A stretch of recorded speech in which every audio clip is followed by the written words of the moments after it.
Assalamualaikum warahmatullahi wabarakatuh. Selamat pagi, eh, Bapak-bapak dan Ibu-ibu. Waalaikumsalam. eh, Selamat datang kepada semua hadirin yang saya hormati, Bapak Rektor Universitas Trisakti, Profesor Kadarsa Suryadi yang telah hadir di ruang online bersama kita pagi ini. Yang saya hormati Ibu Dekan FTI, Ibu Rianti Aryo Bimo yang juga telah hadir bersama kita pagi ini, jauh-jauh dari Eropa. Kemudian yang kami hormati Bapak Zuhdi selaku Wakil Dekan 4 FTI, yang kami hormati para pembicara dari Universitas Malaysia Perlis yang telah berkenan hadir untuk sharing ya, ilmu pengetahuan dengan mahasiswa program Doktor Teknik Industri sebagai kuliah kedua ya semester ini. Mungkin sebagai informasi Bapak Ibu,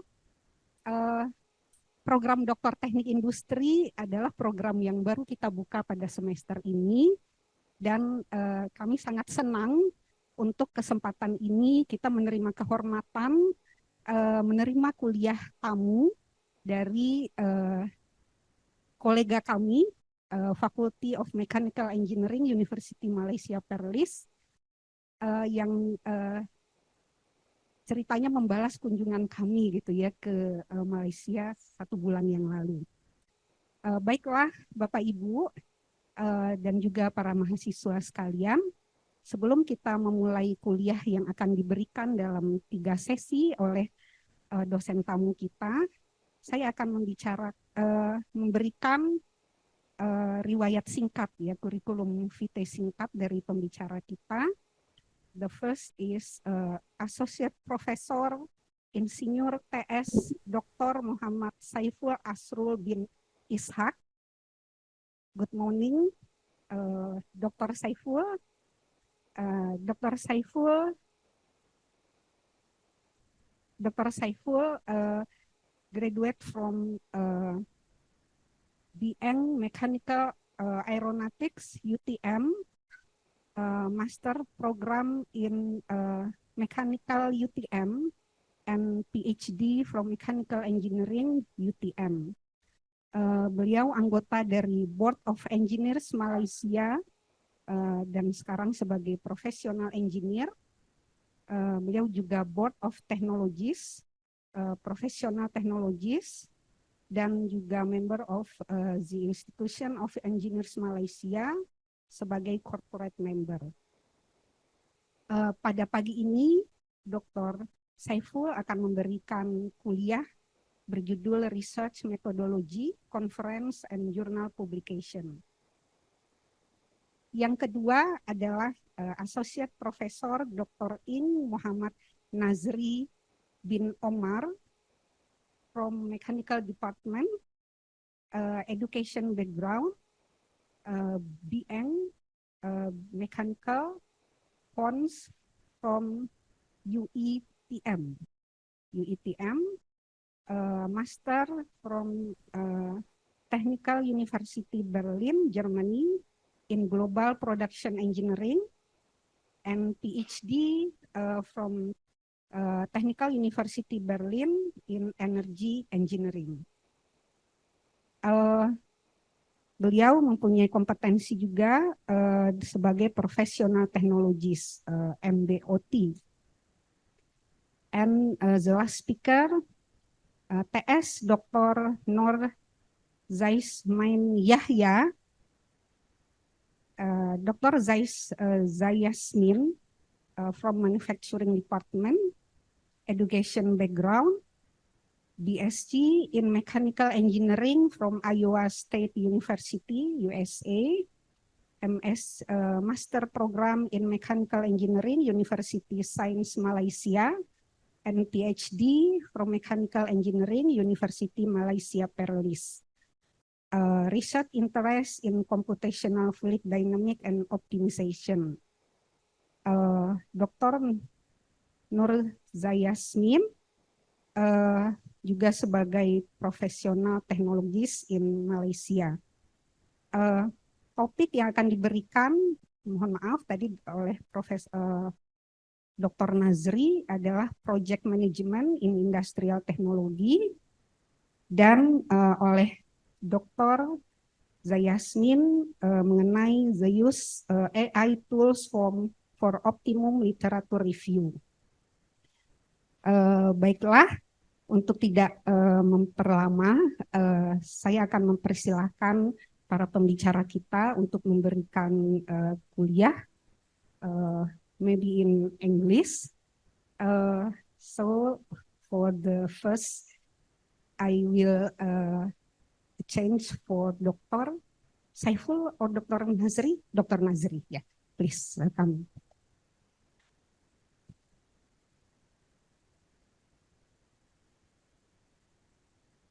Assalamualaikum and good morning. Okay, so firstly, my friends and I would like to say kami amat senang.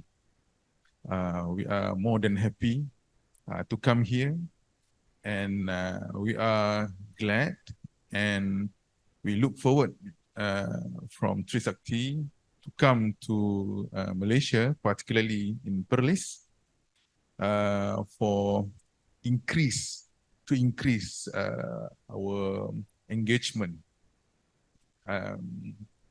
Maybe we can start the slide. I'll be presenting the topic Project Management in Industrial Technology. The focus, or the particular audience, would be the postgraduates. Yeah. In this presentation, also the scope will be particular in Southeast Asia. So it will be totally different if we compare with Europe or with the American continent. So hopefully we can learn something, and I hope that I can learn from Trisakti as well. The past incidents, the different, and the policies between Malaysia and Indonesia. Next.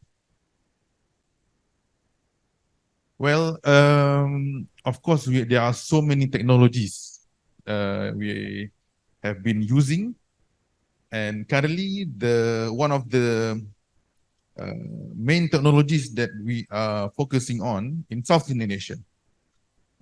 Of course, in Germany, yeah, they have been using renewables like for past decades, but we in South Asia not really what we call investing enough in the research and development of renewables energy. Therefore, this is one of the topics for the master and PhD degree, particularly on what the peoples need. For example, the monsoon and the wind change in Indonesia and Malaysia is quite what we call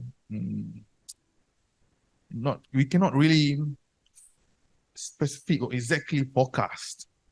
So it's quite challenging, but that challenge is I think it's more profitable compared to Europe, which are rather uniform, yeah. So this is what actually we have on the tropical or the equatorial benefits between each country. So on the other hand, and I know this is that congratulations for Jakarta that, yeah, or rather the Indonesia will have a new capital city, Nusantara. And one of the important things that since you guys will be having a new capital, surely you guys have been thinking and planning and executing these so-called smart cities. And we should ask ourselves, what is so smart about the city? You know, what is the smart things about the cities? Is it the system? Is it how the people react to the system? Is it from the top bottom or the bottom up? implementation. If you are talking about bottom-up implementation, it means that we are really listening to the people. The technologies will come from the people, but it will be so challenging because there are so many types of, so for example, but that's another thing that from top bottom, this what we call policies, the legalities from the government to the people. So this is one of the smart cities criteria that we have to see. For postgraduate students, we should know that the scope is very important here. One of the main things that we have to see is what is our scope. Because smart is so broad, so deep. So where do we draw the line? Yeah, do we want to see how to improve the irrigation? So, for example, Netherlands have been before like the 1900s, have been suffering what we call the flood disaster. So they developed this so-called smart irrigation system, and it solved that flood disaster. I was told that Jakarta also faced this flood disaster last 2010. No? Yeah, one of the main factor that Nusantara. Therefore, the irrigation system, not only for the people's benefit, but actually can solve the flood disaster. Yeah.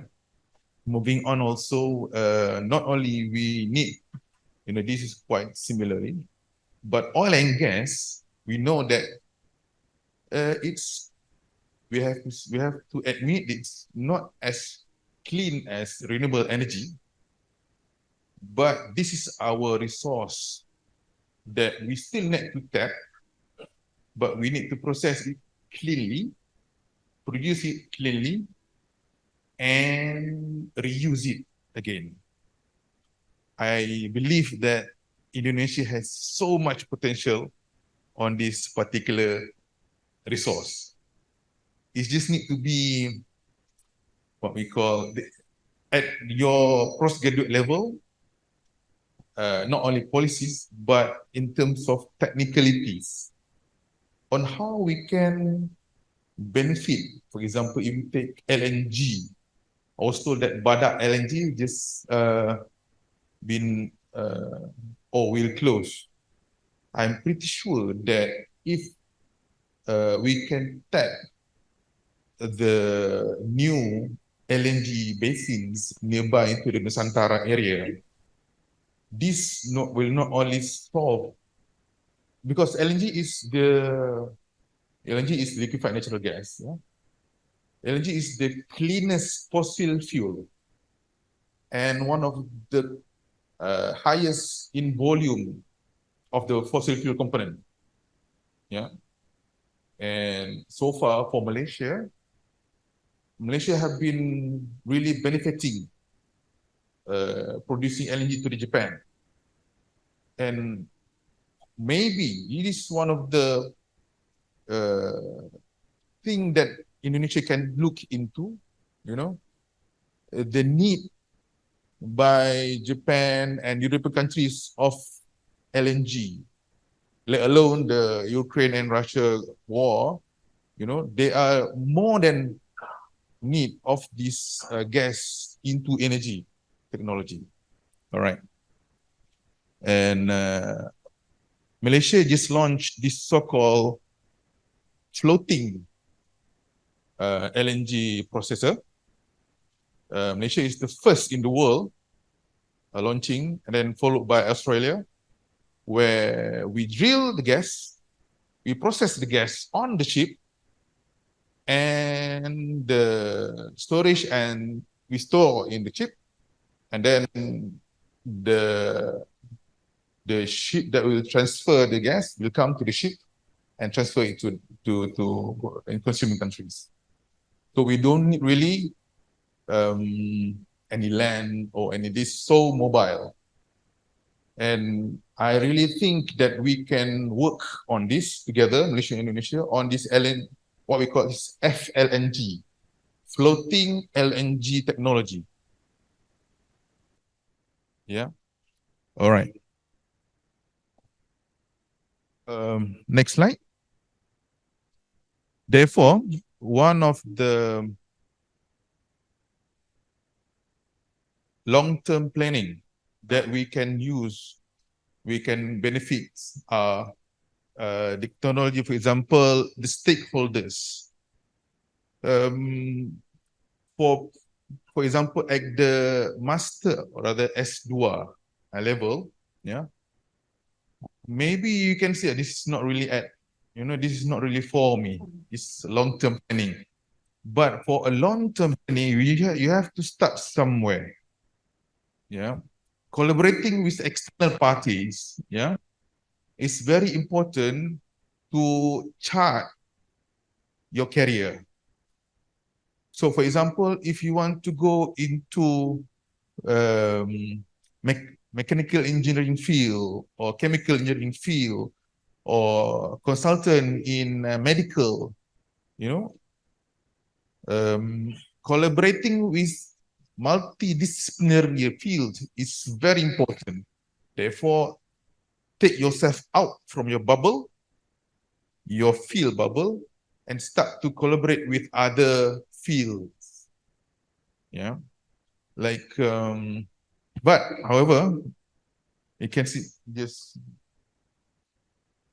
can we go just to the bottom of the slide? Can we go just bottom of the slide? Okay. Oh, all right. Okay, fine. It's okay. Next, moving on. Focusing more on project management. This is the basic components for basic management, project management.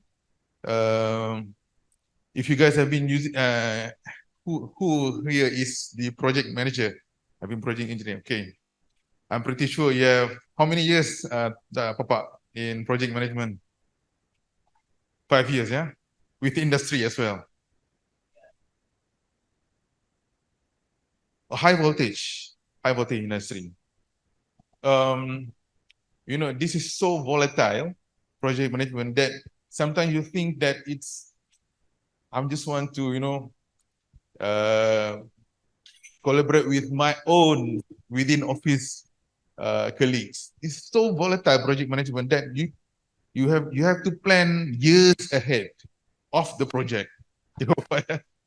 So it's like we have to see what are the contingencies. For example, Shell Malaysia put around 20% of the total cost of the project for the contingency. So for example, if the project is 1 million in cost, so we have to add another 20% for the contingency cost. What is contingency? Contingency is something that we cannot really anticipate. It's just, I'm pretty sure that considering all the unknown factors, like the environmental concern, the political concern. For example, if we have this small project to make a small drain in the local village, yeah, we have to engage first with the ketua kampung, yeah, premannya. You have to engage first with the people. You have to engage these years ahead before doing the drain.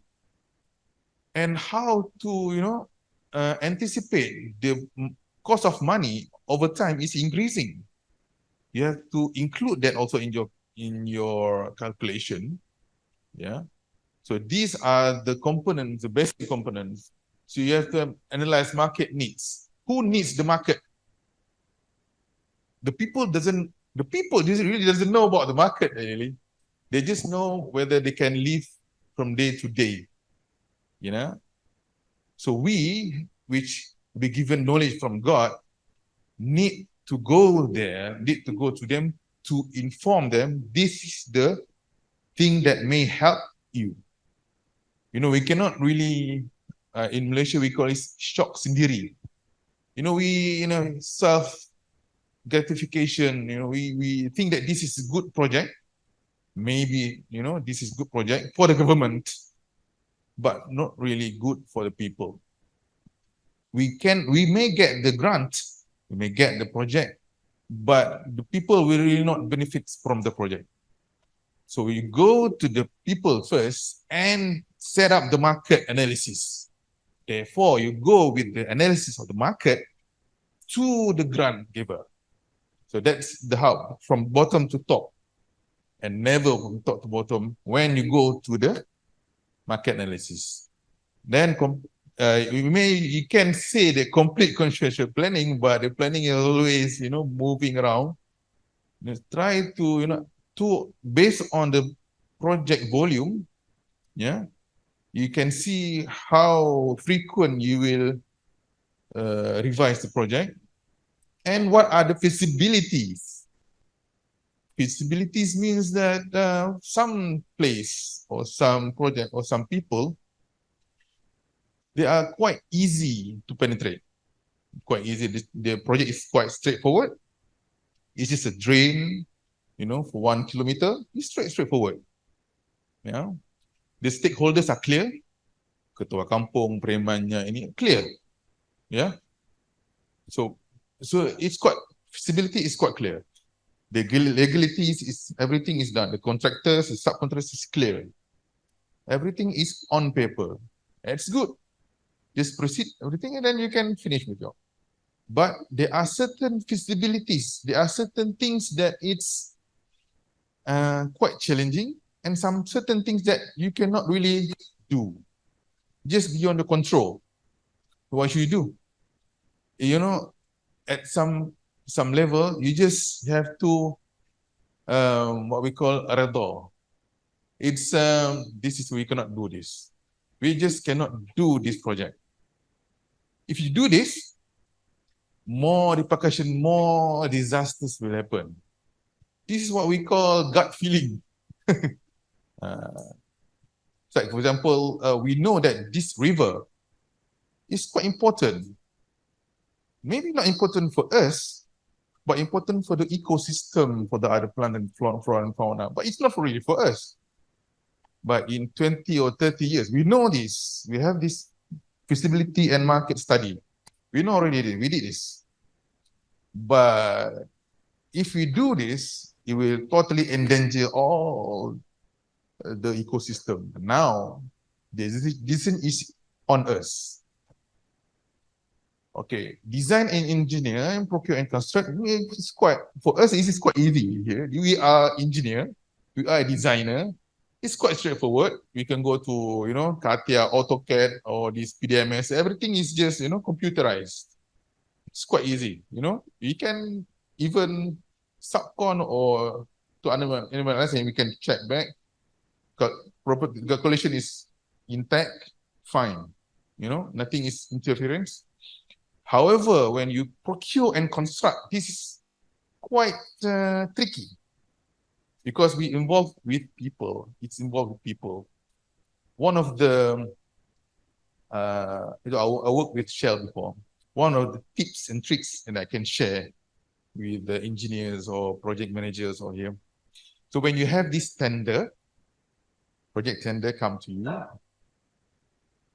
you put aside first the economy file, the financial file, put aside first. Never open the financial file first.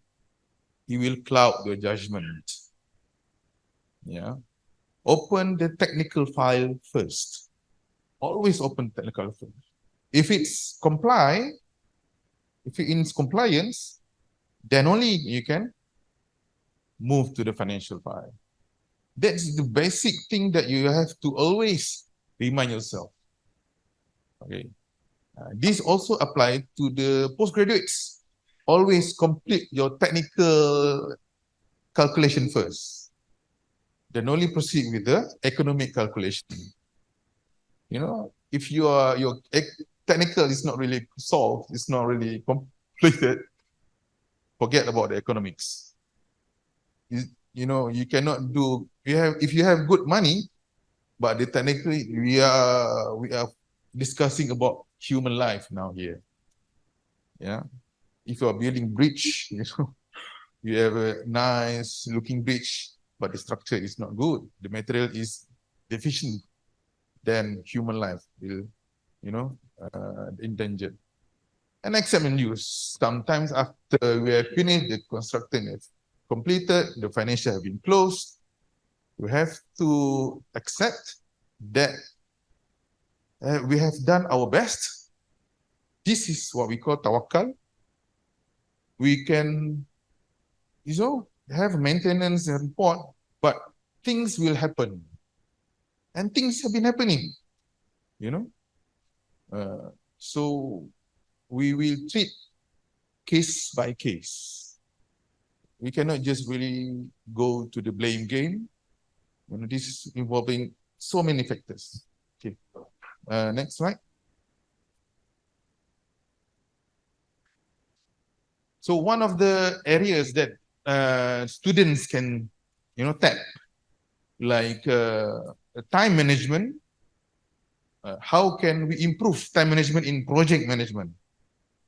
So one of the key in project management is the time management.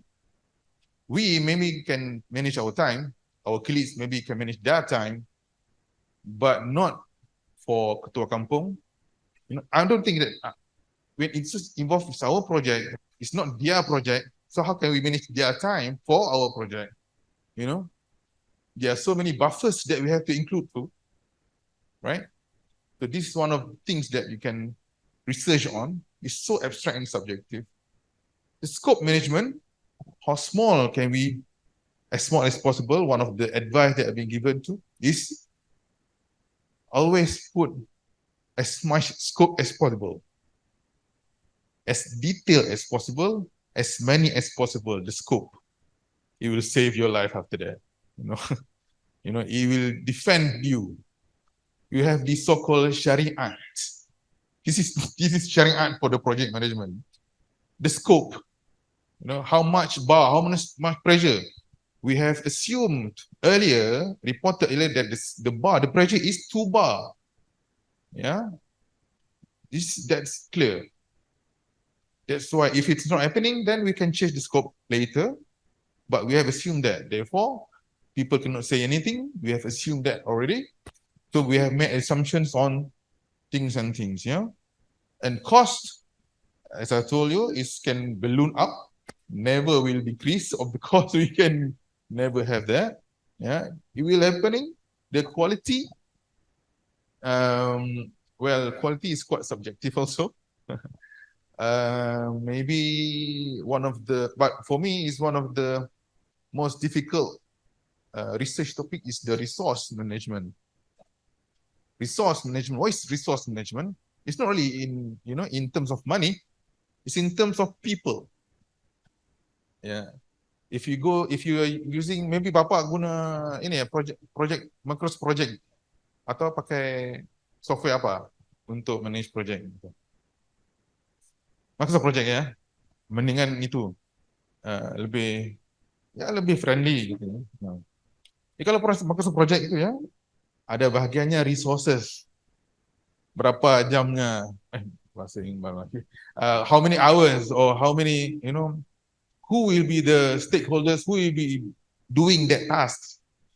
That you have to determine on paper. And how can you improve the resource management? Yeah.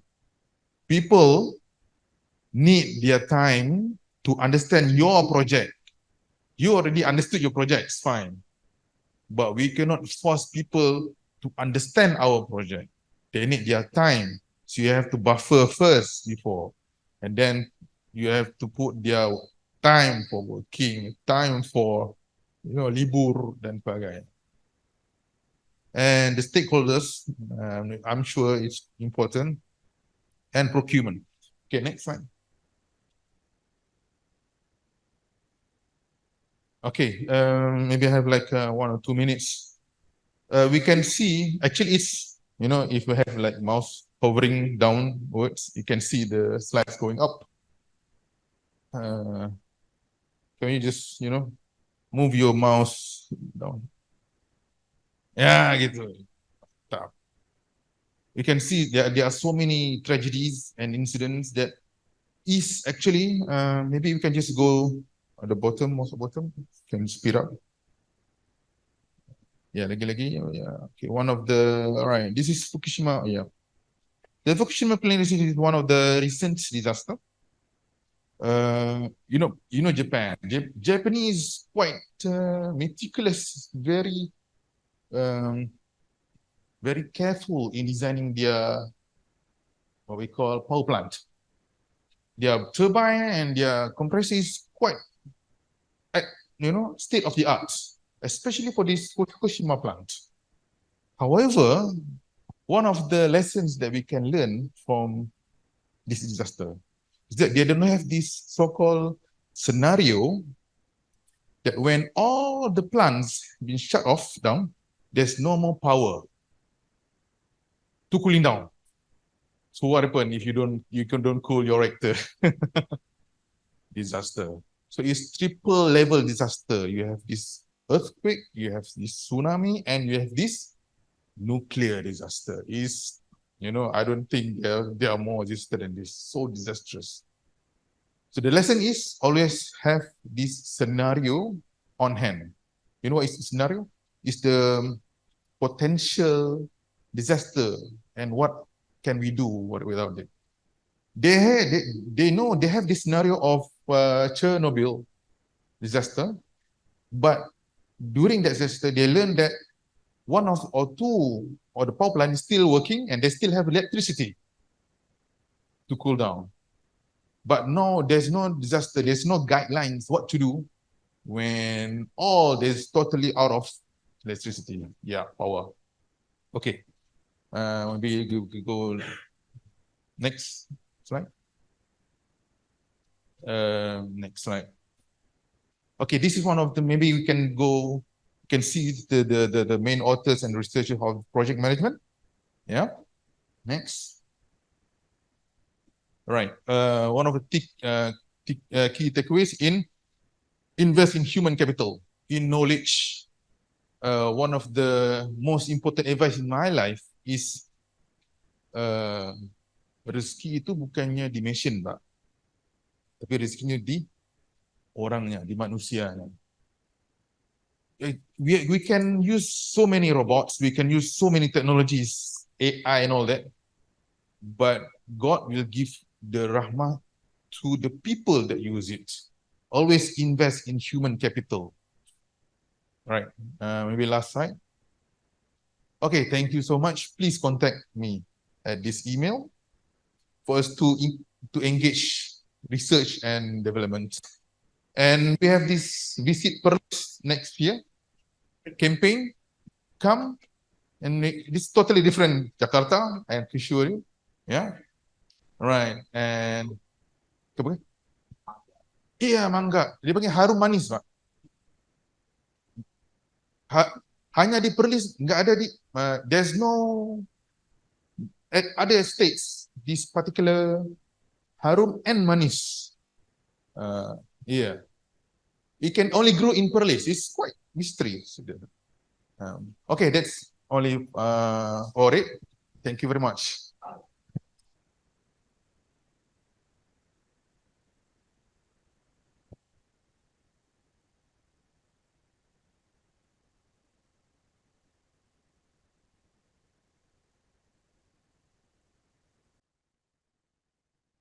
Thank you, Dr. Nazri. It's an interesting speech about industrial technology in Southeast Asia. But I'm apologize. Maybe our dean will give a little speech for us. Ibu Rianti, apakah masih ada di Zoom? Hello, Bu Nora. Can you still hear me? Yeah, Ya, sudah jelas, Bu. Ya, oke. Assalamualaikum warahmatullahi wabarakatuh. Good morning. First of all, please do accept our apology for not opening our camp because it's still really early in the morning. It's still 4 o'clock in here. Thank you very much for Dr. Shaiful, Dr. Nazri, and also Dr. Mohamad. Hello. Hello. Can you still hear me, please? Yes, Ibu. Masih. Okay. Yeah. Okay, thank you. Thank you very much. Welcome. We're so sorry that we could not be there together with you to watch this kuliah umum. But thank you very much that both of you are willing to give some topics in this Studium Generale. We do hope that all the students can take all the importance and have more and more information regarding all the topics that we are going to that all the speaker will give, and we do hope that all the participants will give a lot of questions so that this subject, all the subjects that given by all the speakers can really be used during the kuliah. Maybe that's all. Once again, thank you very much, and please do accept our apology that we cannot be there with you to accompany you. And we do hope that all the kuliah umum will run smoothly. Thank you very much. Assalamualaikum warahmatullahi wabarakatuh. Waalaikumsalam warahmatullahi wabarakatuh. Thank you, Ibu Rianti, for welcoming speech. Always you all stay healthy in your trip. And next, speech from Dr. Shaiful or Dr. Zaiazmin? Dr. Shaiful, yes.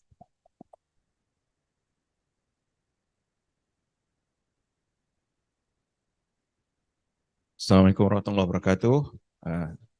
Terima kasih Ibu Nora yang berbahagia, Bapak Zuhdi dan dosen-dosen dan juga mahasiswa S2 dan S3 Fakultas Teknologi Industri Universitas Trisakti.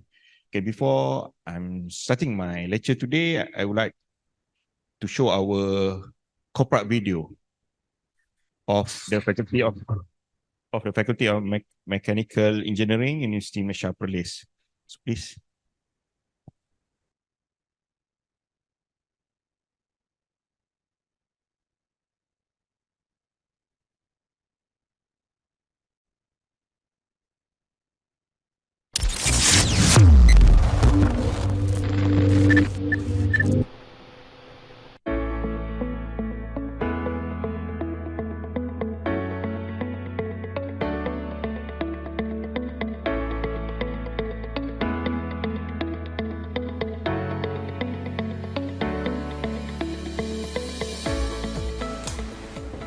Welcome to Fakulty of Mechanical Engineering Technology, Universiti Malaysia Perlis. At UniMAP, students lead a balanced life by participating in various community-based activities and sports. Faculty of Mechanical Engineering Technology provides a conducive and modern teaching and learning space. Lecture rooms and industrial laboratories provide effective exposure and practical experience in preparation for global marketplace. At Faculty of Mechanical Engineering Technology, we offer quality, prestigious, and international standard study program. There are presently 9 undergraduate study programs, 1 diploma in engineering program, master's and doctoral programs offered by the faculty.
Faculty of Mechanical Engineering Technology focuses on producing philanthropic individuals and has succeeded in producing successful, world-changing alumni.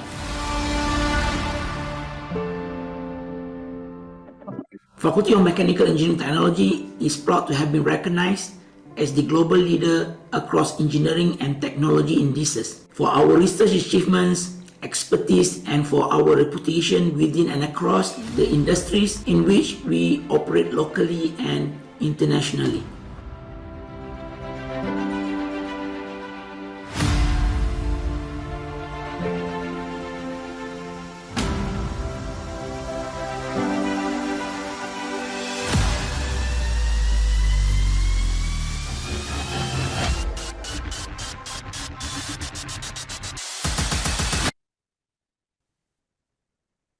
Okay, thank you so much for listening.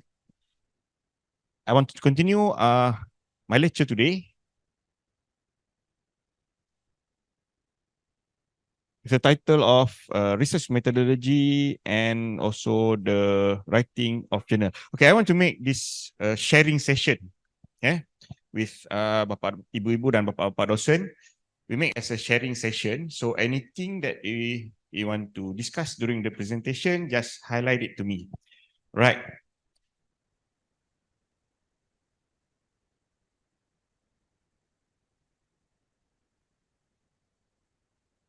Okay, we are here from the Faculty of Mechanical Engineering and Technology. Okay, so, okay, thank you so much. Okay, what I want to share today, apa yang mahu dikongsikan oleh saya pada hari ini adalah the current, okay, the current definition of research, why we conduct a research, the scope of it, the differentiate between the project and research, and then the differentiation between the research and technology and also research category. Okay, for the Bapak-Bapak, Ibu-Ibu dosen is quite familiar. Okay, so now I just want to share about the difference with the project, research, and also the technology. Right. This is a conventional schematic process. Proses yang biasa kita lihat, ataupun biasa kita lakukan. Di mana, first of all, we plan a research method. We collecting the data, explaining the data, evaluate it, okay, fill up the gap, and report the finding. So normally you can get the S2 and part of S3. Your master and also it's a part of your doctorate degree. Yes, it's very common method, planning, research method, collecting the data, explaining the data, and report it. Okay, in your dissertation or in your thesis, right? So, with a new definition of research, first we look at research is a systematic process of collecting and analyze data. Okay, for the mahasiswa, during masa collecting the data, you must know that the data is not a try and error. This is the problem of my student in Malaysia. Okay, normally the student take a try and error data. Ia adalah satu kaedah, they call it parametric study. Kalau di sana kita panggil parametric study, kajian parameter. Di mana pelajar itu normally dia akan dapat satu parameter. Contohnya, kita nak melihat hubungan antara suhu dan juga RPM, rotation, okay, hubungan antara suhu dan juga RPM. Okay, pelajar akan setkan RPM, 1,000, 2,000, 3,000 dan seterusnya. Kemudian he conduct an experiment, he get the data. Tetapi isunya bila he want to report it, bila dia nak report tu, he just plotting what he see. Maksudnya ketika RPM tu 1,000, suhunya 30. 2,000, suhunya 40. Kan? Bila dia report at that level, okay, kita hanya kata dia just showing the data based on dia punya pemerhatian. It's not up to the level of kalau di sana tidak mencapai level master, dia just macam lab module for the undergraduate. Okay, this is the common problem at UniMAP. Okay, so now the things that student need to do is you need to benchmark what other people do and how other people collecting the data based on that temperature versus RPM before you conduct an experiment. The benchmarking process. That's the more important now. Yeah? Because we want to optimize the time you run an experiment. Yeah? So, at the systematic process of collecting and analyzing data, now, first you need to conduct a benchmarking.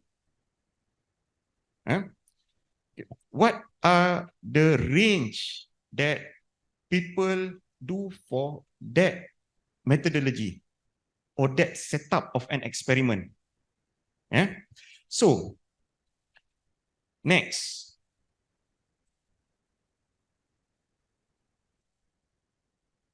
Before, okay, after you collecting the data, normally student akan produce dalam bentuk graph and showing to the dosen, akan tunjuk kepada pensyarah.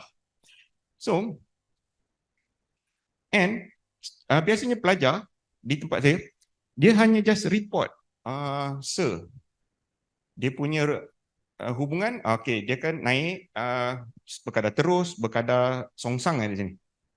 Kan? Ya, ataupun berbentuk kuadratik. But I say to the student, so this is not the way you want to showing your result. You need to solve the problem or question by using scientific study. So from that trend of result, what is the connection or what is you can relate it to the literature review that you read. Dia kena dapatkan hubungan daripada hasil eksperimen yang dia buat itu kepada literature review yang dibaca. It's not just reporting.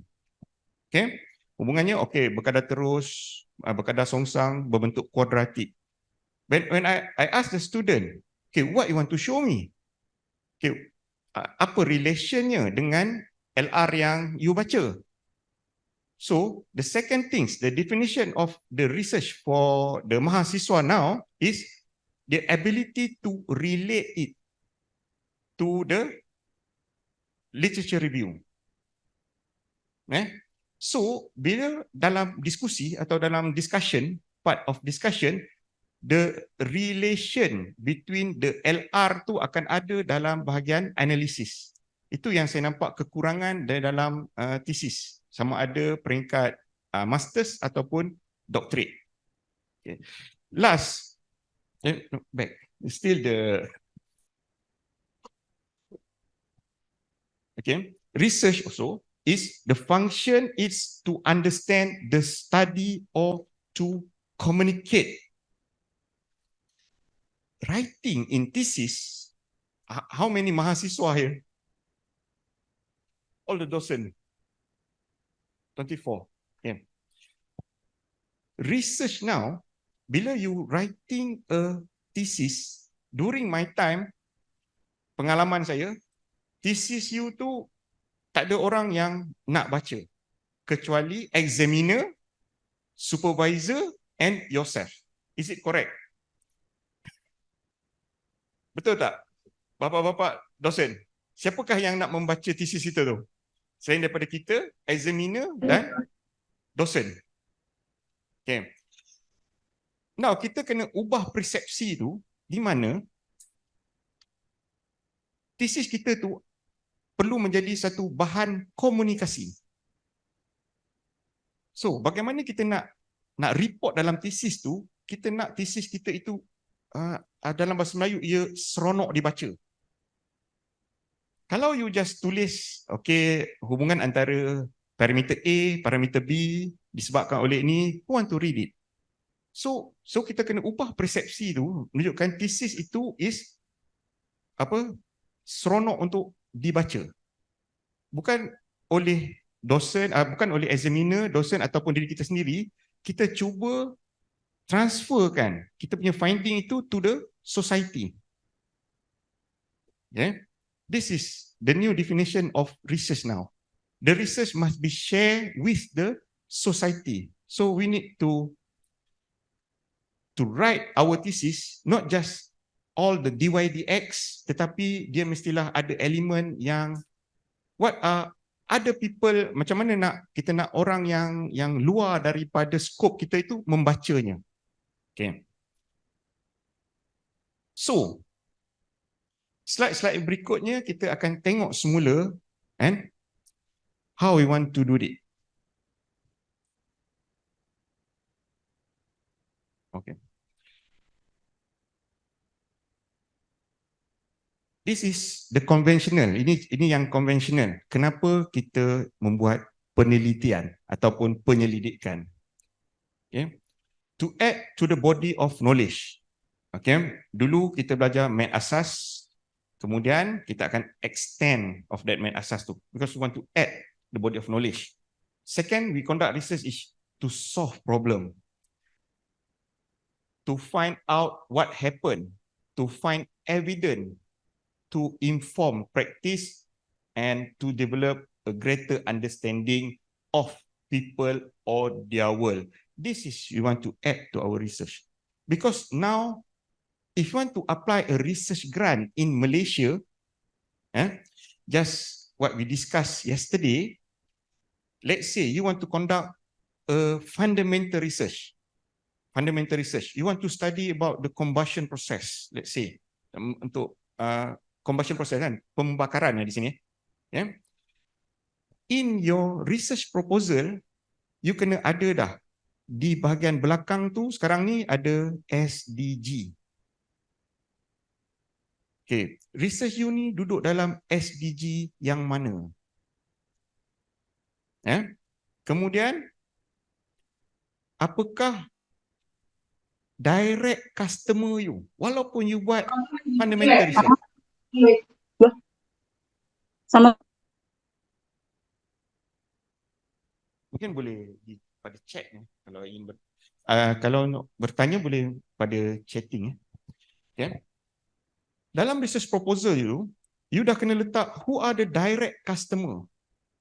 Direct customer, scientific people, and also the social innovation yang hasil daripada penyelidikan fundamental you.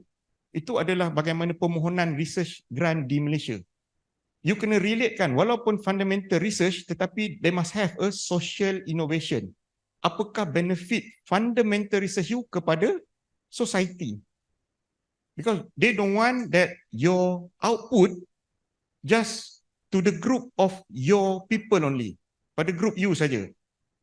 Maksudnya macam kita dulu membentangkan di conference. Di conference itu kalau conference-nya tentang combustion, all the people inside the combustion only. Kan? Now, lepas tu kita extend to the industry people that work on the combustion. And next, they don't want itu saja, mereka nak expand to the community. So your research must be able to the community to understand what you do.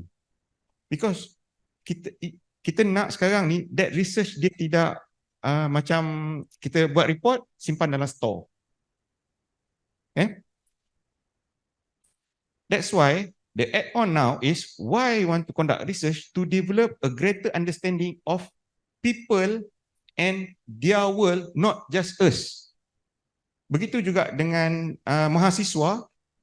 Dalam thesis you tu, dia tidak boleh, thesis tu you nak fulfill you punya supervisor dan examiner. You need to fulfill the society also. Sebab you akan graduate, insyaAllah. But thesis akan tinggal di universiti. People will read it. And how you want to make that thesis is readable. Bila kita membacanya, kita rasa, oh seronok membacanya. Okay. Next slide.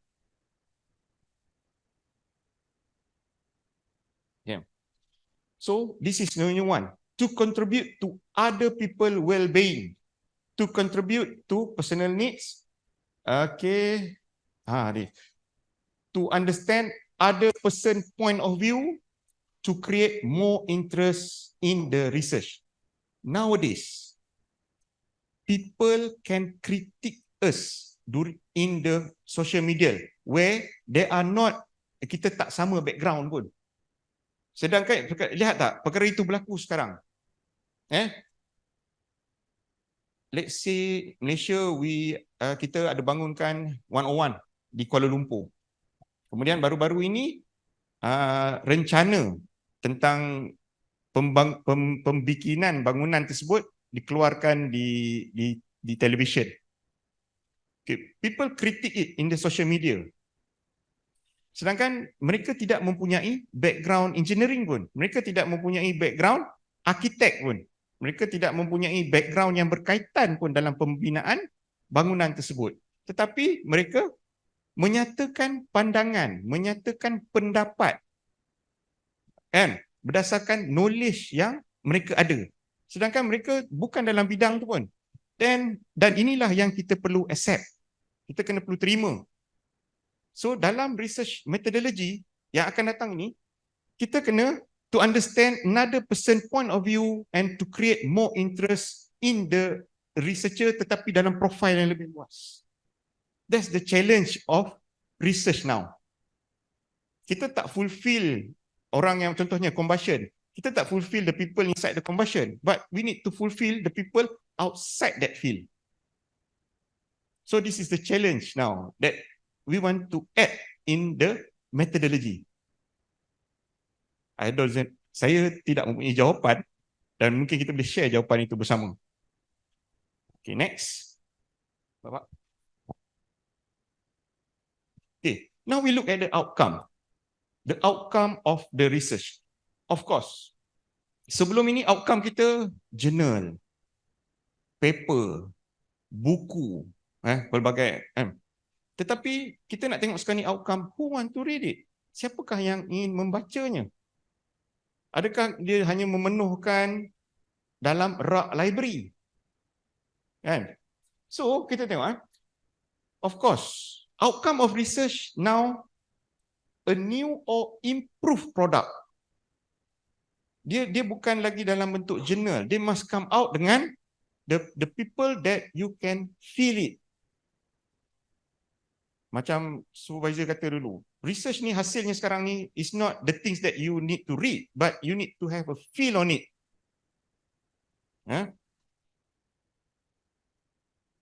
Okay, kita tengok lagi. Okay, yang kalau conventional, a new theory, a reinterpretation of an existing theory, new or improved research tool or techniques. Okay, a new or improved model or perspective. Kita tengok perkataan perspektif here. So, our research now, dia akan dilihat oleh orang yang berbeza perspektif ataupun berbeza background, sudah cukup. Bagaimana seorang lawyer melihat hasil penyelidikan seorang engineer? Bagaimana seorang penyanyi melihat hasil research dalam bidang medik? Tapi view-view itulah yang kita kena cater sekarang ni. So bila contohnya macam civil engineering, you build a bridge, very nice bridge, kan, lengkung yang cantik, kan.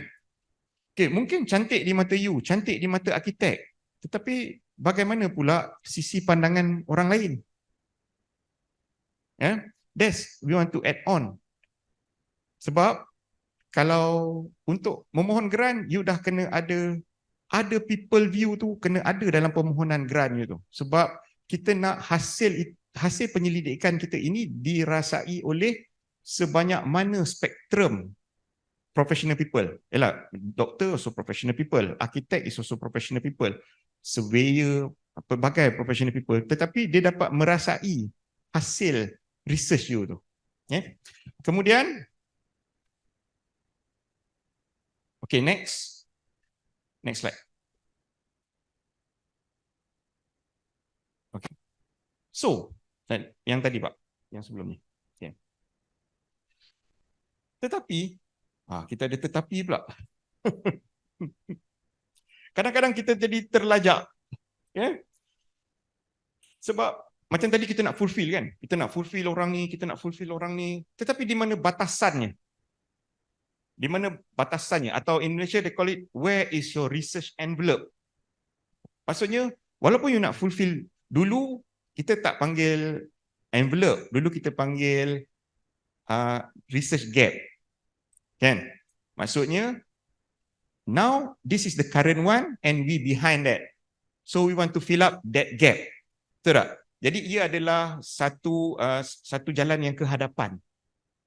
Yeah. Tetapi nowadays, that thing is not line of gap lagi dah. Dia dah jadi envelope. Sekarang ni, research, you dah duduk dalam satu kotak.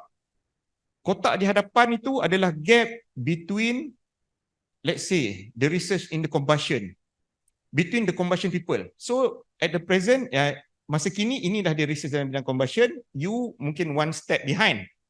So, you need to fill up that gap of the combustion. Tetapi ingat, envelope dia ada sisi kiri, sisi kanan dan sisi belakang.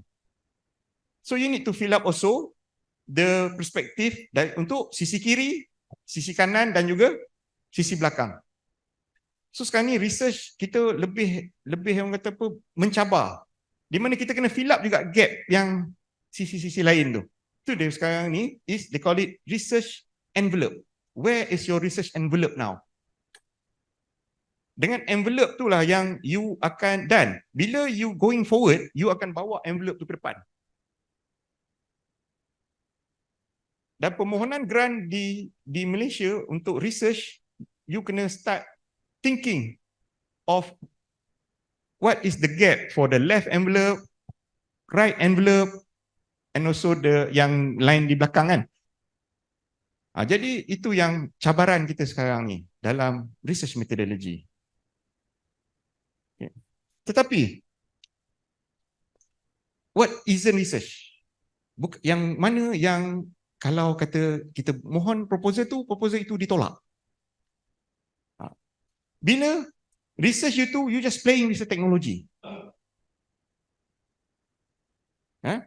Sebelum ni menggunakan teknologi A, you just try to shift it to teknologi B, ataupun you make it another technology. You playing with the technology aja. Okay, so yang itu is not a research.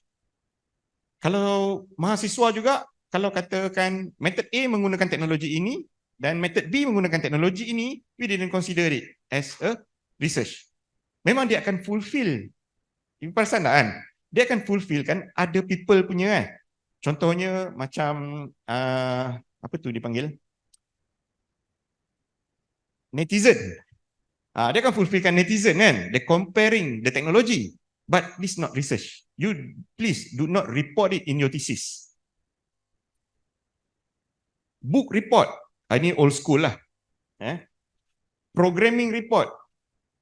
Doing what other have already done. Dulu kita panggil, kita macam repeating. Tetapi repeating now, orang akan, macam mana, dia, bila kita repeat, nowadays repeating tu, kita dah tak ambil banyak. Kita mungkin ambil hasil daripada terdahulu dan kita moving forward. Sebab kan tadi kita nak fill up the gap kan. Okay, so doing what other have already done, please do not report it in your thesis or dissertation. Okay, next. Banyak slide kot, 60 slide. Boleh? Okay, research scope. Research scope undergraduate level is direct usage of model and principle. This is very standard. Okay, masters. Okay, masters now, dia punya scope is deeper understanding of the model. You need to conduct an assumption. Assumption ni lah yang ada people view ni. Not just yang tadi saya kata gap. Dulu kita ada filling the gap. Okay. Nowadays, combustion, kita di belakang, so kita filling the gap. Tetapi kita kena tengok tadi, perspektif untuk envelope di sebelah kiri dan juga di sebelah kanan juga. Theoretical, underpin, historical development. Okay, it's very straightforward juga. Cuma tadi berbezanya adalah the new definition of assumption. Kemudian for the doctorate, the development of the change of inquiry. Yang inilah yang saya kata tadi. Not just people on the combustion, but the people on the technology, meaning that people with other knowledge, yang ada background. You need to clarify. My thesis is not for the combustion people. Maybe my thesis for the civil engineer, the electrical engineer, we read it. So kita kena ada change of inquiry ni. Maksudnya dalam thesis doctorate tu nanti, dulu doctorate kalau combustion, kok fokus on combustion. That's why your thesis, nobody want to read it. Tetapi you need to add on the change of inquiry ni to a larger, okay? So you need to define what, selain daripada combustion people, what are the people akan baca thesis you tu. Because kita tak nak thesis kita tu simpan dalam store. 3 years we doing that, we get our doctorate, but the thesis berabuk dalam tu. Okay, next. Okay, project, teknologi versus research. Dulu, ini yang dulu.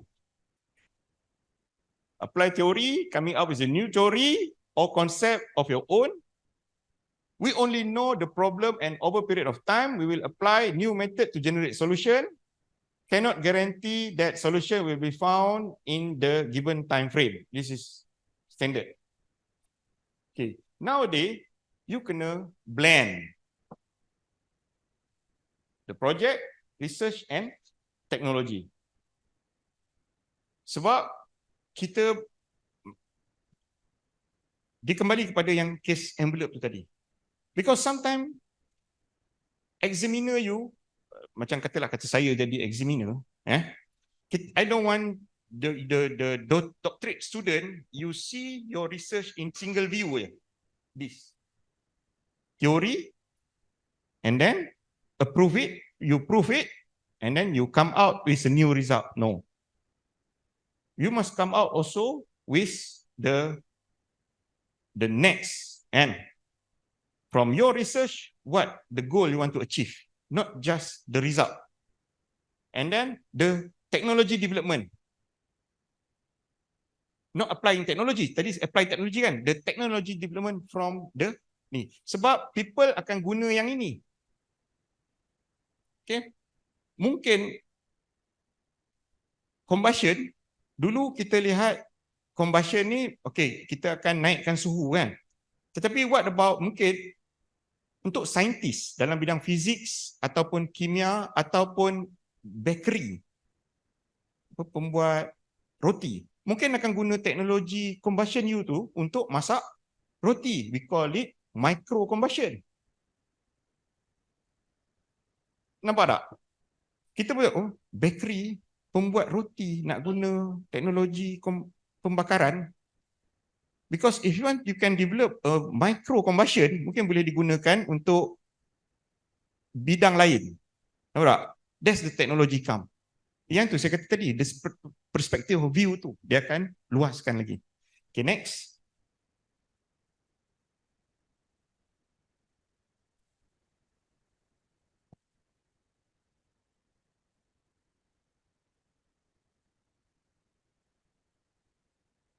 So, research versus teknologi ni tadi, Okay. The output of research, macam saya katakan tadi, sebelum ni kita journal, publication lah, kita publication. Tetapi bila kita tengok satu lagi view, kita punya research tu kena adapt dengan teknologi dan teknologi with a different perspective of view. So combustion is not just gas turbine, not just power plant, yeah, and not just incinerator. So the output from the combustion tadi, research on the combustion, ada tak yang buat research combustion di sini? Okay, daripada combustion itu tadi, mungkin boleh digunakan oleh pembuat roti tadi. Betul tak Ibu? Dan kita memang sebelum ni kita tidak terdedah dengan view yang itu. Tetapi itu juga memerlukan teknologi. Selain daripada cuma masa zaman my time of doctorate, combustion kita guna untuk drying. Sebelum ni kita nampak combustion untuk power plant, gas turbine, internal combustion engine. Tetapi during my time, combustion they use for drying, untuk pengeringan. Pengeringan kejut. Maksudnya short time drying. Dan mungkin juga lepas ni, teknologi combustion itu akan digunakan dalam teknologi pembuatan makanan. Selain daripada memasak makanan tu. Jadi, that's the development of the research finding to the technology.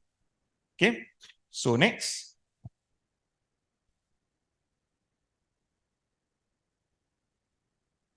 Nanti akan ada sesi Q&A. Apa kalau kita buat secara berterusan? Soal jawab tu boleh semua sini. Okay. Okay. So, based on that situation tadi tu, so this is the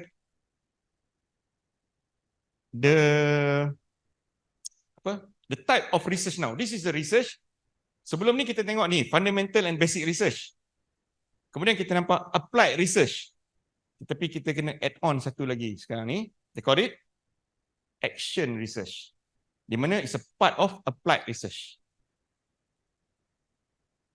Because of we don't want kita punya research tu, kita tak nak dia tamat di situ. Ataupun kalau dalam bahasa Melayunya mati di situ.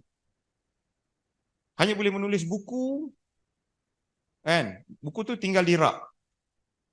Itu yang kita tak nak dah sekarang ni. So dalam research methodology, okay, you need to think of after finishing my doctorate, what knowledge itu boleh digunakan di mana. You need to take action on that. Okay, next. Okay, next. Ini yang saya rangkumkan tadi. From the fundamental, applied, sekarang ni kita nak action research di mana kita tengok daripada some extent daripada research kita tadi tu, apa lagi yang kita boleh buat. Sebab kita tak nak dia tamat di situ dan kita tak nak research kita itu kita je yang nak mendrive. When people read it, they want to see, oh, this is interesting. Why not? Dia orang sharing bersama. Dan research kita tu dia tidak tamat di situ. Itulah kita boleh berkolaborasi dengan mereka yang di luar bidang kita tu. Okay. Okay, next slide. Action research is carried out by the practitioner or by those involved to study and increase their understanding of social situation so that the quality of their practice as well as social situation can be improved. Your research output sekarang ni is for the social innovation. Social ni maksudnya ia jarak yang lebih luas. Mungkin teknologi incinerator you akan membantu penduduk-penduduk di kampung untuk membakar sampah dan mengurangkan pencemaran. Dengan garis panduan yang dikeluarkan. Mungkin perlu ada sedikit teknologi untuk macam bakar sate. Jadi dia kurangkan pencemaran. Jadi kita tak nak teknologi combustion you tu hanya dirasai oleh dosen-dosen, hanya dirasai oleh mereka-mereka dalam bidang tu. Kita nak sekarang ni research kita tu dalam thesis kita letakkan juga social inovasi untuk masyarakat luar. Itu yang saya katakan tadi, action research. of course, kita akan guna standard PDCA, kan? But the action part tu, dia kena ubah sikit di mana planning, action, observation and reflection to you. Because this is you punya hasil research. Tetapi bagaimanakah orang luar, penduduk lain dan luar bidang you untuk menggunakannya? Okay, next slide, Pak. Okay, next. Sampai ke FKTM dah. Okay, so saya stop sini. Bagaimana? Ada yang nak berkongsi? Bertanya apa-apa soalan? Ni ada lagi banyak, ada lagi Pak. Ada lagi 30, 40 slide.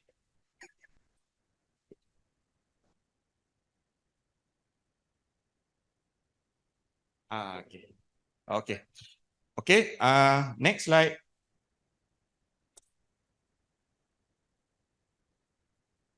Saya patutnya ada writing for impact journal. Mungkin kita boleh discuss jika kita ada mungkin kalau kita ada masa. Ini pun interaktif kan ni. Okay, saya break dulu.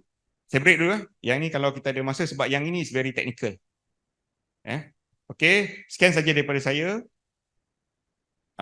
Mohon maaf jika ada apa yang saya tak dapat sampaikan sehingga sehingga faham. Okay, insyaAllah saya akan perbaiki dan mungkin kita boleh berkongsi sesi selepas ini. Okay, sekian. Terima kasih dan Assalamualaikum.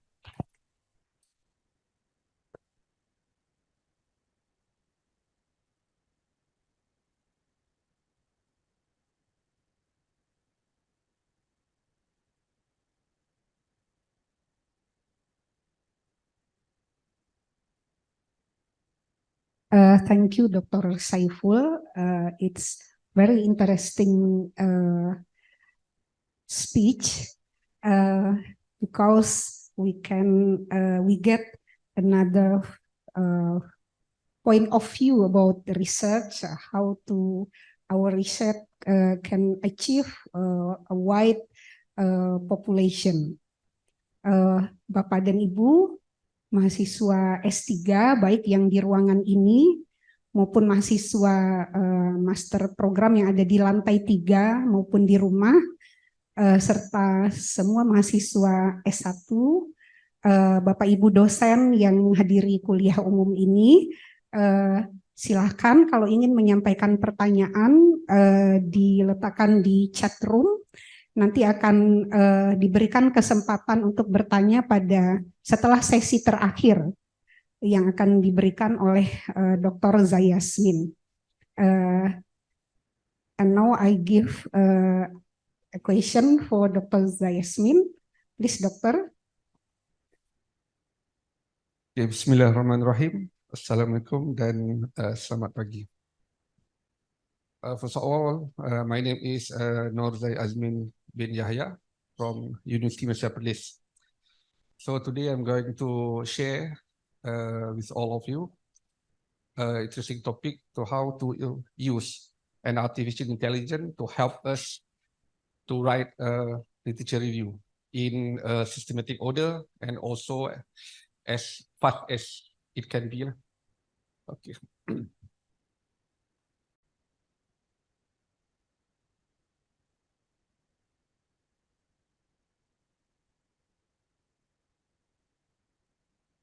Okay, this is my first slide.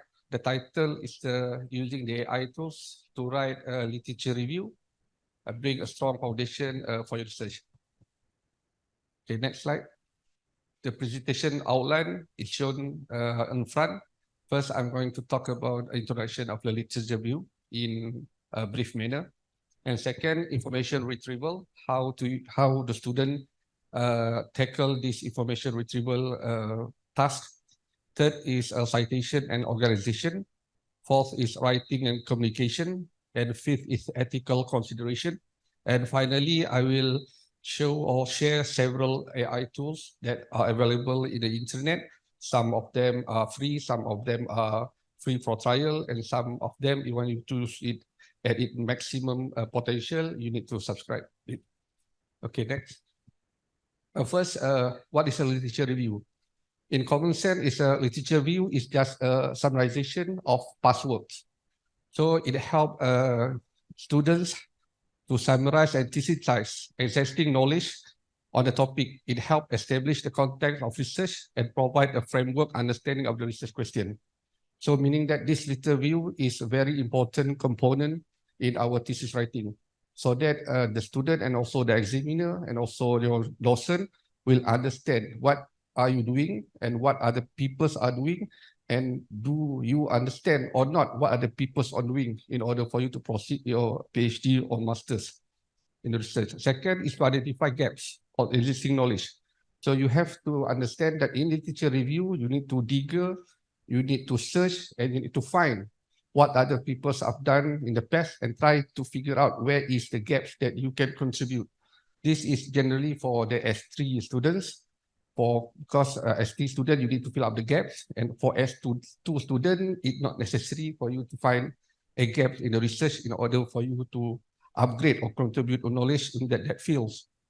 Third is to provide a foundation of the research. Literature review will provide you is a key concept, theory, and methodologies that previous researchers in that field have done. So you need to include at least a concept of what are you doing, what are the theories behind the concept, and then what are the methods that other people have done in your particular field of research. And finally, to ensure the validity and reliability of the research, you make sure that your research has some impact to the society, or if not, if at least your research should be impacted to your community and for your country. It doesn't necessarily to be a worldwide impact. If possible, try to focus thereon, narrow it down, how to improve your country at the global scales. Okay, next, information retrieval. Why information retrieval is important in literature review? Because it develops a well-researched question. Well-defined research question is important for you to going to use it to find a suitable reference in the internet, in the library, in a journal, and so on.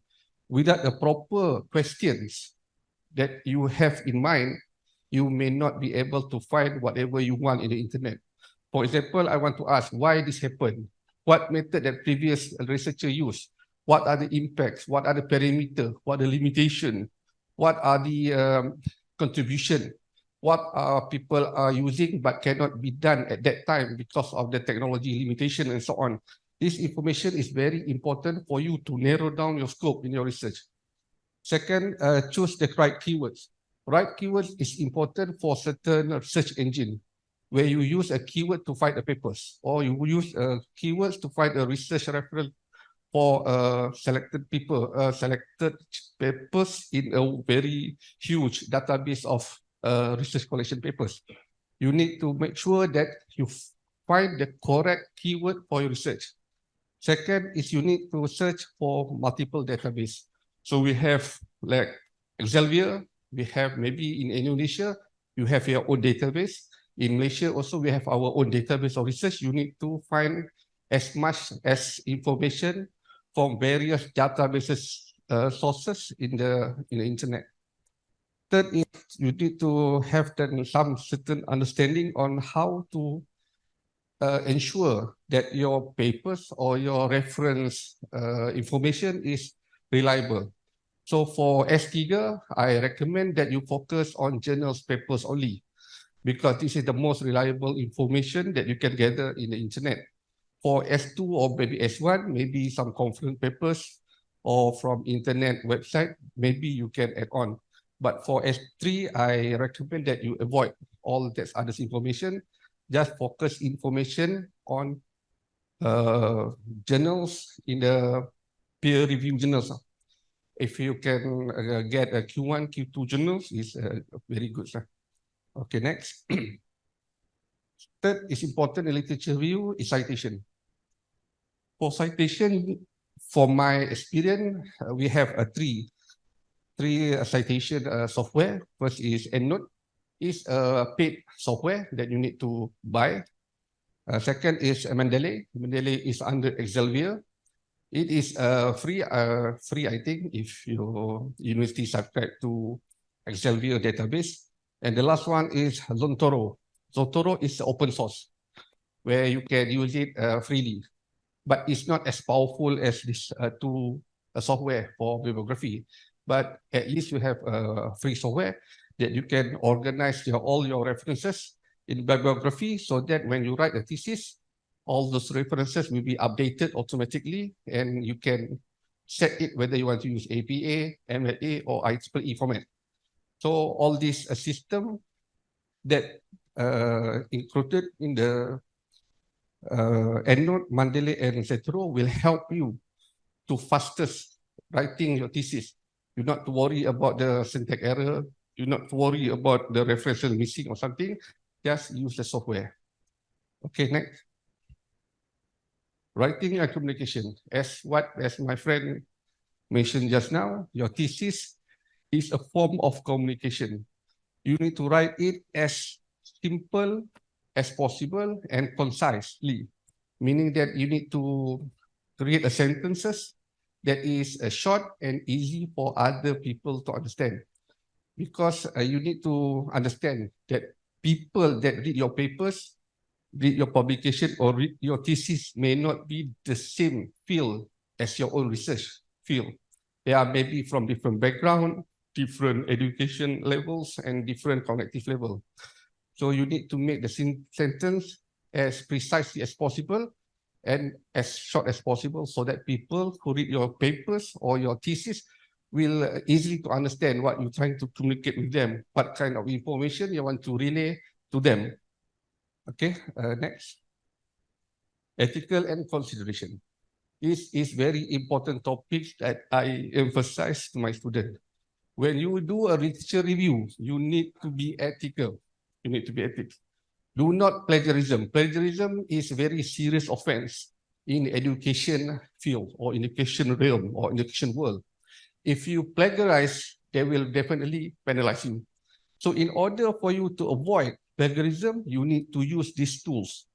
You need to make sure your thesis, whatever things that you write up, if that words or that sentences belong to other people, make sure that you code them.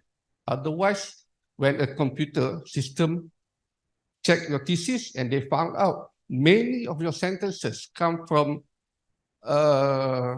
selected people or papers that is well known, they will mark it, and if your plagiarism will exceed certain percentage, they will fail your thesis. That is what Universiti Malaysia Perlis are currently doing. We do not want students to plagiarize. Okay, so you need to make sure that your bibliography is up to date. Make sure that if you think that the sentences that you want to use is good, but you need to paraphrase them. Paraphrase meaning that you will change the structure of the word, but the content of the sentences remain the same. That is what meaning paraphrases. And make sure that whatever you do in the literature review, do not plagiarism. Okay? Okay, next. Okay, this is the AI tools that I recommend for my students, and for me also. I use this for doing my research paper. And I do not know if it's possible or not, because my intention is that when I go through this, I want to the slide to go to this website. Is it possible? Okay, for example, okay, let's go next slide. Okay, next slide is a SciSpace.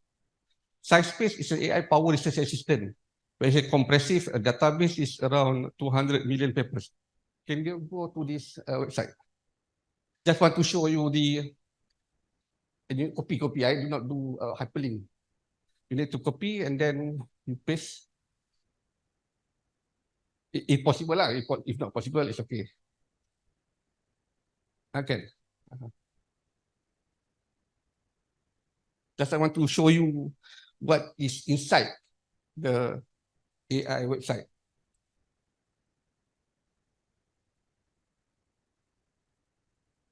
So we have, I only select 10 AI, so not much lah.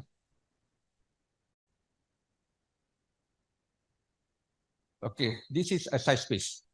SciSpace is some database where you can search. Can you search maybe renewable energy or combustion, anything related? Maybe renewable energy, for example. Can you write it on the search engine? Oh, wait, over here. Okay, right. Combustion, for example. Okay, just press enter. What SciSpace does is that it tries to find a reference, a paper in the database around 270 million, and you have this column, which is inside, this is the papers, and then can you go this, can you click on this button? Okay. Button where you have all this summarized. The AI will summarize to you the paper. If you think that you are interested, then you can click the hyperlink, the blue arrow here. Boleh. Okay, click. Then you have inside. Please. Back. Oh, you don't have this. Okay. You can add this column. This column. Then you have this conclusion, summarize, result, you switch it on. Okay. Summarize, result, conclusion, summarization. And if this keyword is not good enough for you, you can add your own keywords. Okay, just apply. It's just an example. Maybe later on you can explore. So based on that, you will find this paper. What are the...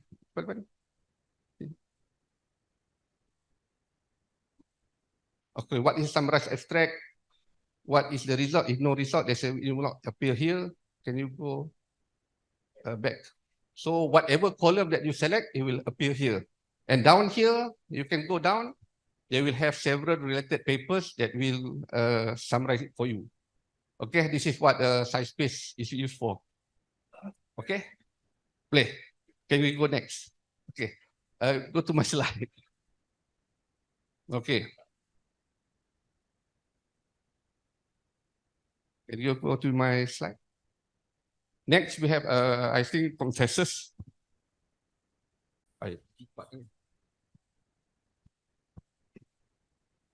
This is SciSpace. That's what we go right now.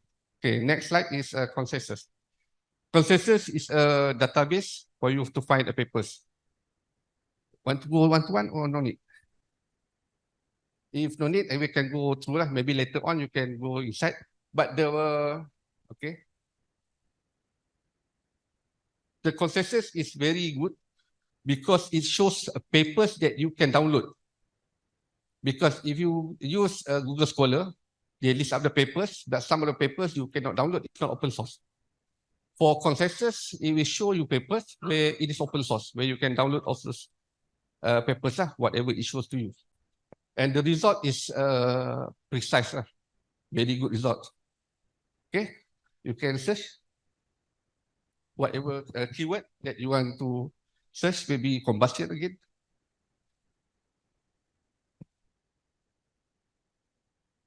Combustion, for example.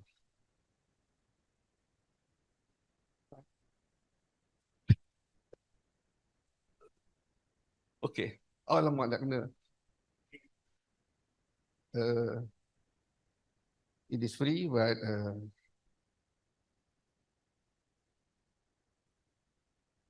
okay, maybe okay lah, kita akan skip several AI. You can otherwise I will run out of time.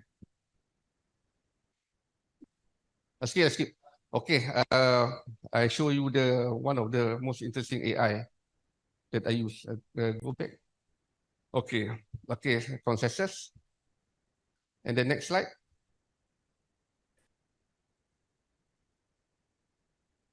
Okay, Ishak is a very powerful software where you can compare, same as SciSpace. It will also have a huge database, and then you can write a prompt to give you understanding on that papers. Okay, next. Microsoft Bing is like ChatGPT. This I use for things that I do not understand. Terms in the paper, for example, there's a sentence in the papers where you do not understand. So you write the exact sentence in the Bing and ask Bing to explain it for you. Or for example, you have some things, for example, you do not understand what is the relationship between contact angle and qualification of the fluid, and what is the relationship between the density and the temperature. Whatever things that come into your mind, where you do not have the answer, you can go to the Bing and then you write your question and ask Bing to give you an answer. What I think Bing is better than ChatGPT, because Bing is more advanced than ChatGPT. Okay, and the answer that the Microsoft Bing is easy to understand and very precise compared to ChatGPT. Okay, so and then it is, I think, free, I think. Okay, next. Chat PDF is a website where you can have papers in PDF put into the Chat PDF, and then you can write a prompt, give me the summaries of the papers. What are the findings of these papers? What are the methods that it used for the papers? Then the AI will read the papers and give the summary for you. It is faster rather than you need to read. But if you think that the paper is good, I recommend that you read the paper yourself. Don't use this summarizer. Otherwise, maybe it helps you a lot to make you do your work faster. But that, for my personal point of view, you will lack of certain flow of the knowledge. Because in papers, the way they write, they have the flow of knowledge. So if you do not have this flow of knowledge, maybe good, maybe not good, it depends on individual. Okay? Okay, next. Okay, connecting papers is AI where it has a graphical interface where this paper come from, how many papers cited from. It will focus on a reference only. So this paper information cited from where? What information? For example, in this paper, you have like 20 references. These 20 references, it will map.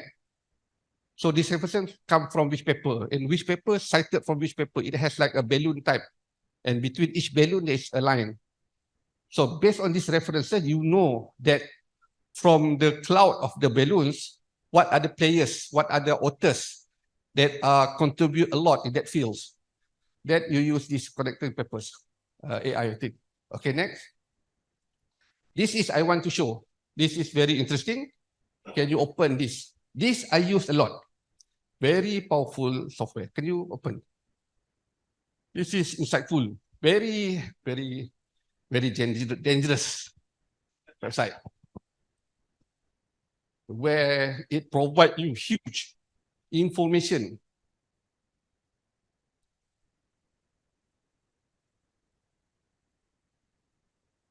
Almost comprehensive. For all above, I think this site that you should never, you need to focus on.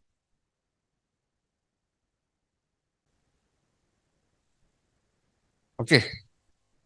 This is okay. Just started. Oh, lama kena block. You have it.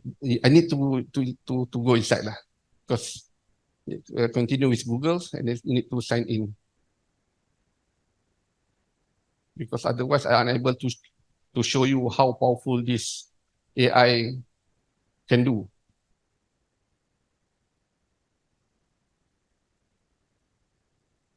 Okay, we are in.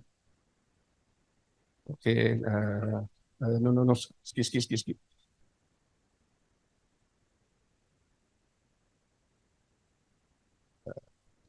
Pick whatever color that you want. Okay, come on. It's running out.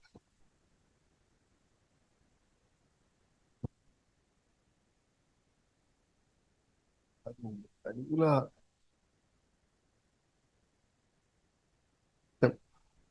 Where is the website?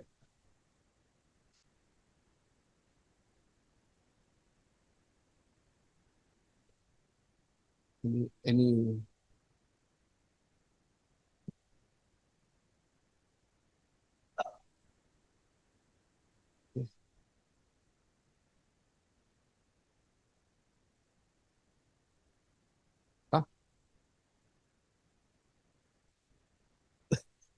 Sorry.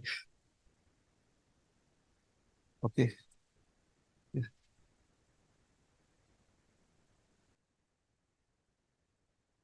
Okay. This paper. Okay. Let's pick one of the papers. Okay. Can you click this? Tak apa. Okay. Tak apa. Okay.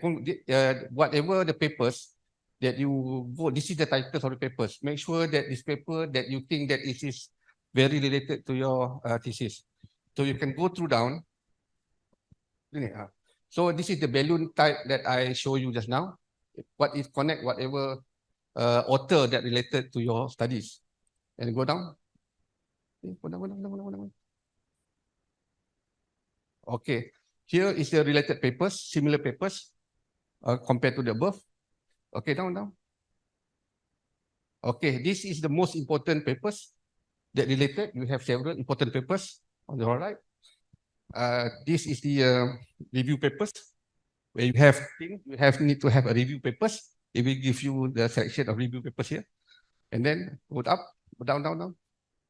Here is the most important papers where papers are cited. Most of this is recent papers. This is the most important where you have a very huge citation of the papers related to your field. Go down. And this is the top authors on your field and where they come from. Okay, so this is a huge information based on one particular paper that for you think that is very related to your research. So you have all this information. Okay, top journals where you can publish it. And basically there's a lot. Okay, that is the most important side that student should not miss. Okay, you scroll up. Just scroll up, and this is very see, this is all this information regarding that paper alone. Okay, final. Okay, this is last, I promise. Okay, go to my slide. Okay, in my slide I give you two websites for the AI tool engine, search engine. Maybe you can go one of them. Okay, go down. This Perplexity, same also as a Bing, where you can ask the AI to teach you any term that you don't understand. Go on. Next slide. So this is the okay. Can you open? This is the largest AI tool directories. Can you open this? Last, promise. Okay. Can you open this Easy AI? In Easy AI, there's a huge collection of AI tools that you can use. You can use it as image processing, image generation, voice synthesis, video synthesis, and any business proposal, presentation, mock-up, and so on. Can you open this? It has approximately 600 different tool types where a student can later on explore them, each category if you are interested to. Okay, make it bigger. So here you have the AI tool category. Can click here. So here you have all this category that you can select whatever things that students wants to do. And then if you go down, the main picture. So you have all these AI tools. May be related to your study and it may not be. But it's a collection of AI tools in the web where you can play around with them. Okay, so this is huge, this all cost. Some of them are free, some of them are need to register, and so on. I think that's all for my presentation. Sorry for the hiccup. I hope that my presentation can accelerate your literature review writing process. Thank you. Assalamualaikum. Thank you, Dr. Zaiazmin. This is a very interesting topic too. Jadi para mahasiswa semua. Kita sudah mendengarkan ketiga pembicara dan semuanya sangat-sangat menarik gitu ya, dan sangat berguna untuk membuat gitu ya research bagi mahasiswa S2 dan S3. Baiklah, di sini sudah ada beberapa pertanyaan chat room. I will read, Dokter, and bisa dijawab. The first question from Hendrik Nemers. Hendrik Nemers may be undergraduate student or master student. Yeah. I'd like to ask to Dr. Nazri, what is different of contingency plan and risk management? Which one more appropriate to elaborate on project management? Maybe direct answer, Doctor. Okay, the contingency plan and these risk management. Okay, so which one is more appropriate? Yeah? Well, appropriate, you have to, okay. Okay, contingency plan is the last thing that you have to do after everything you have done. Okay, of course, if you are doing that contingency plan earlier, it will change along the way. So therefore, you do the risk planning first. Because risk planning is the thing that you have experienced before, the thing that you will account for uncertain things, you know, the unforeseen thing. You have to account all these unnecessary risks. Then only you can, you know, start with the contingency plan. So in project management, which one you have to elaborate first? From my experience, you have to put first the risk planning. That's the main content, that's the core. Because the contingency is just 20%. Yeah. And planning is always the first thing you have to have in mind. Plan on how you end your project. All right, that's question. Yeah. Next. Okay. And the second question. Okay. Maybe this question to Dr. Shaiful. Oh, sorry, the first question is from Dr. Zuhdi. And then second question from Hendrik Nemers, the student of graduate mechanical engineering. My question is how a researcher can accommodate business work. As we know, in business work, cost reduction would be very crucial aspect, while on the other side, sometimes a researcher doesn't consider on cost reduction. Okay, thank you so much. Very nice question. During sebelum ini memang betul. Yeah, bila kita conduct a research, we didn't care about modal. Yeah, but now during a research, they go for efficiency. Di sini kecekapan. Efficiency. Efficiency is hasil bahagi dengan modal. Yeah, kecekapan is hasil bahagi dengan modal. So when we conduct a research, macam saya cakap sebelum ini tadi, we need consider other people view because of we don't want waste of government money. Kita tidak mahu membazirkan wang pemerintah. Yeah, that's why nowadays, if you want to apply a research grant, you want to conduct a research, they have a guarantee client. So Hendrik, mahasiswa ya. Okay, nowadays, of course, researcher didn't accommodate with the business world, but researcher now has a cost reducing because of it's already considered the client, the last tu. Maksudnya, bila kita conduct a research, we need to put inside of our proposal during application the social innovation that we need to deliver, not can deliver, but need to deliver to the society. Not just the industry, not just the people inside our world. Let's say we are engineer, so the people engineering with the engineering knowledge or the engineering company.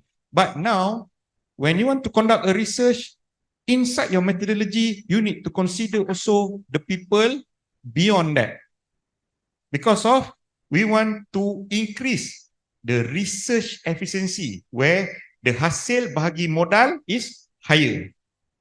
So the hasil is not for our society of engineering, but beyond that. Okay, hopeful this can answer. Sini dia anak dia panggil. Kalau mahasiswa Hendrik Nemes. Okay, thank you so much. Next question also for Dr. Shaiful.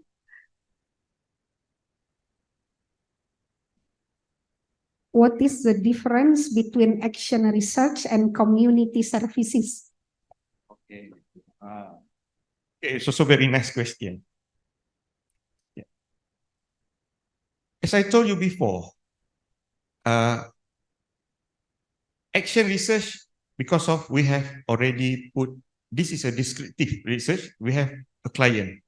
So because of we don't want that our output is static, that's we call it action.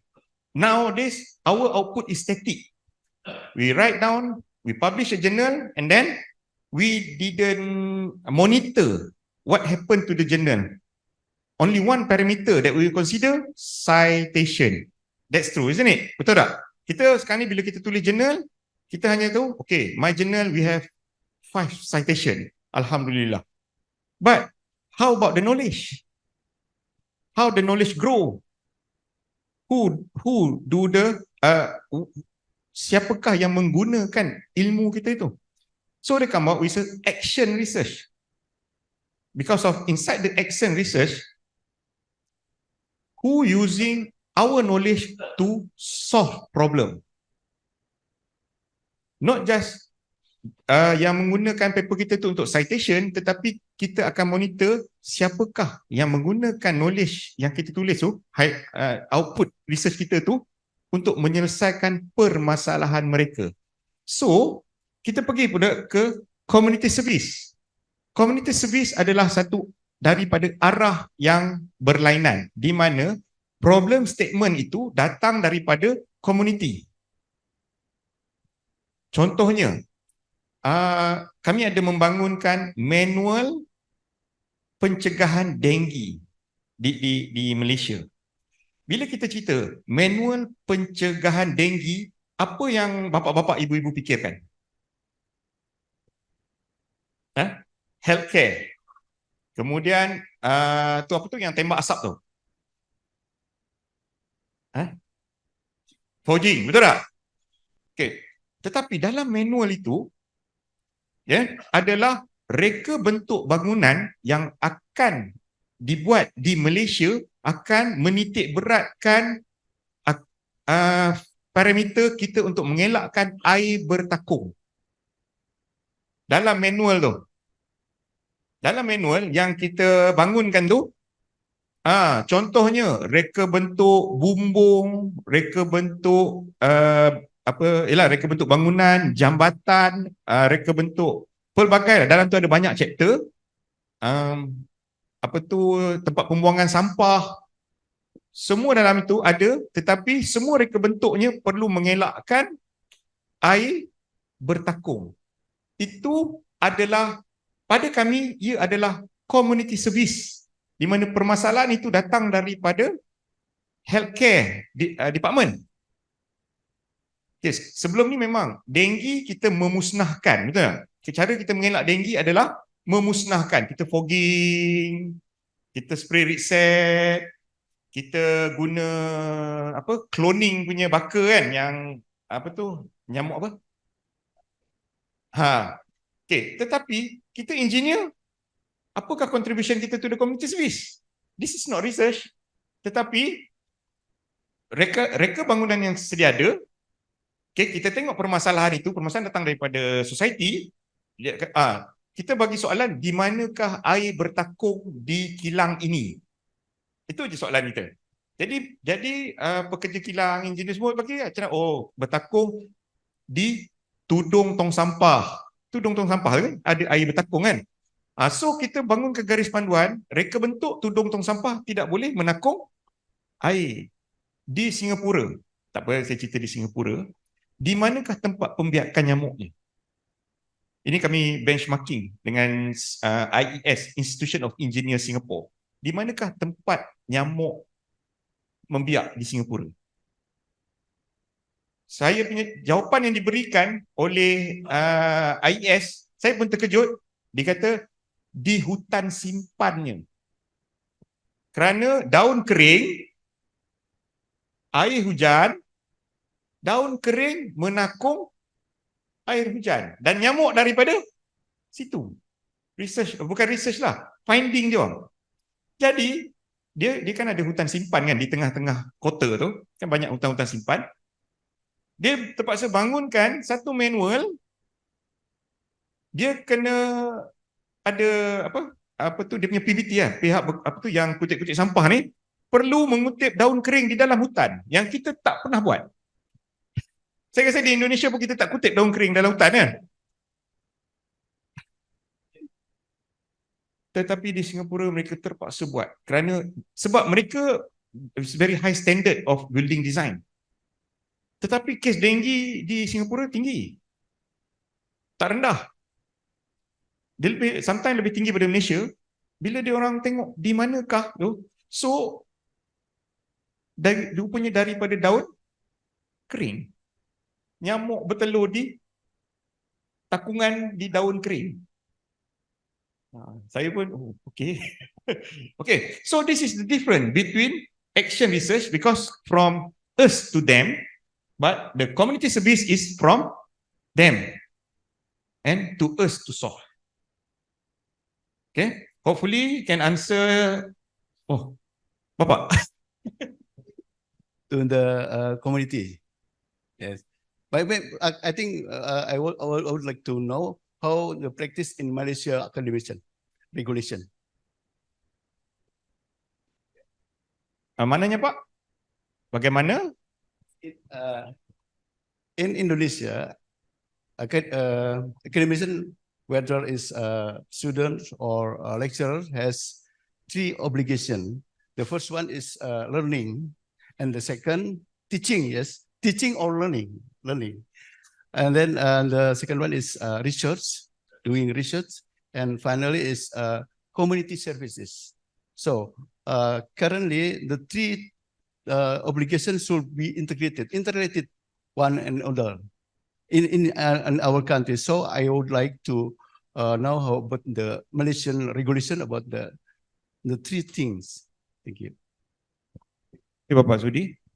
Okay, di Malaysia praktisnya sekarang macam saya bentangkan tadi, setiap permohonan grant selain daripada kita kena fill up the SDG, okay, kita kena ada, they call it satu social innovation. Kena ada elemen social innovation walaupun permohonan grant itu adalah FRGS, Fundamental Research Grant Scheme. Di mana social innovation, elemen social innovation tu kita kena letak di dalam the beneficiary direct impact. Maksudnya kena letaklah dalam tu siapakah yang akan menerima impact direct. Jadi bila kita buat quintuplex,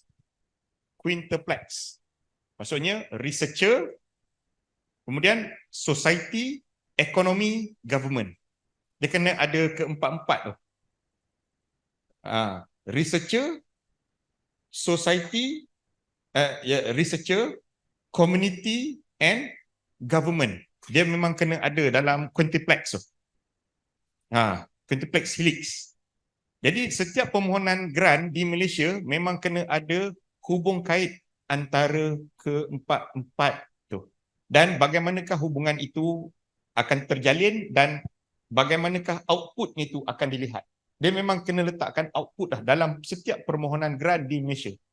Sama ada grant itu datang daripada Kementerian Pengajian Tinggi, Kementerian Pembangunan Sains, Teknologi dan Alam Sekitar ataupun kementerian-kementerian lain. Kita kena ada yang hubungan tadi tu. Dan kita kena jelmakan. Jadi sebab memang kerajaan Malaysia melihat hasil penyelidikan kebanyakannya hanya disimpan di dalam library. Jadi sekarang ni di peringkat permohonan kita dah memang kena letak dalam permohonan kita tu siapakah komuniti yang akan involve. Jadi itu antara alasan permohonan yang di reject awal. Apabila ia tidak dapat membuktikan apakah impact kepada komuniti. Yeah, thank you, Dr. Shaiful. The next question for Dr. Zaiazmin.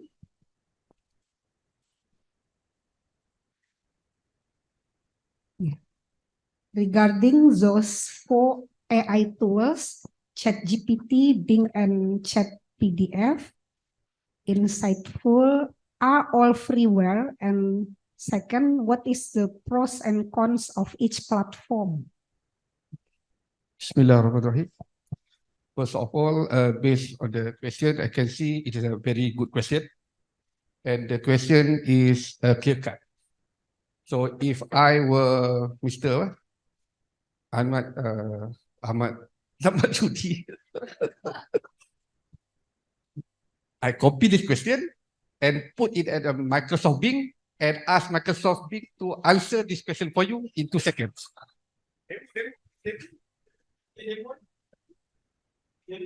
But since I am here, I will answer this question. Okay, most of these are using deep trained neural network. We call it generative pre-trained transformer. GPT, generative pre-trained transformer. It linguistic model, for example, GPT 3.5, it used approximately 120 billion parameters, where it used the neural network to train various information that available in the internet. And ChatGPT 4, it says that it has 1 trillion parameters in the neural network to use to train the information around the world. The question is that they are freeware. Currently, ChatGPT 3.5 is free. ChatGPT 4.0, you need to pay monthly $20 per month. If I were you, I use ChatGPT 3.5 since it is free. But it lacks some other features like plugins and so on. Bing is a Microsoft neural network model. It different model that used by the OpenAI ChatGPT. Currently, Bing is using its own neural network. If compared to ChatGPT, I think Bing give better answers compared to ChatGPT. Currently, if you have a Microsoft account, you can use the Bing freely. But make sure that your registered account is not education or education email. For example, you cannot use Trisakti email. You can use Gmail and so on, because it doesn't support any corporate email in order for you to access the Bing. Okay, dah paste lah. The answer of ChatGPT. Okay, ChatGPT, okay, fine, can use. So if you copy that and then you paste, then you have the answer. So I do not need to present. Okay, this is whatever pro and cons you can hear. For example, the database, database scopes, what are the parameters that can be used, and what are the limitations. For example, for Bing, you can only ask them up to 2,000 words. For ChatGPT 3.5, this is you can use up to maybe 10,000 words, and then it still can understand your answers. Okay, I think that's all. Even though they said that it is free, but once you log in using a Gmail account, they will get some of your personal data. So that is what they want. Okay, be careful. So if I were you, I will create a dummy account and register. Okay, so that they will get confused with your biometric data and so on.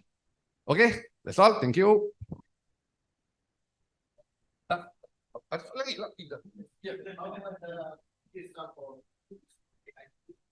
Regarding the plagiarism of we have another AI that can detect the AI. Okay, we call if you go to the website, you can get for example a zero GPT. There's a website for AI. When you place whatever paragraph, it will try to map whether this paragraph is human writing style or the AI type style. So be careful. That's why the ethics is very important. Even though the AI helps you to accelerate your literature review, thesis writing, but use them ethically. Use them as a reference, as a teacher to improve your knowledge, but not just copy and paste. But there is a several AI that can detect plagiarism. If you direct copy from whatever the AI output inside your papers or inside your thesis, it will detect. Okay, in UniMAP, they are still trying several free AI tools that can detect plagiarism using the AI itself. Is it? I'm answering your question. Oh. All right. Thank you. We call it zero GPT. If you open the zero GPT website, then you have the information that it asks you to give, and it will check whether you are human or you are AI bot. Okay, any more question from floor? Oh yes, madam. Boleh ke buat gitu? Okay. Okay.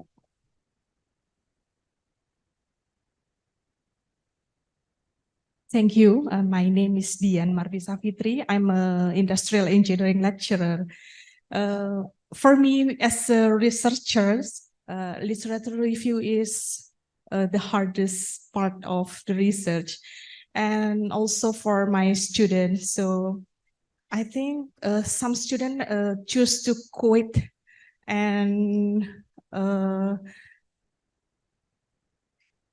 can you give me tips as an advisor how to encourage or how to motivate students to do the literature review in your experience? Thank you, Doctor.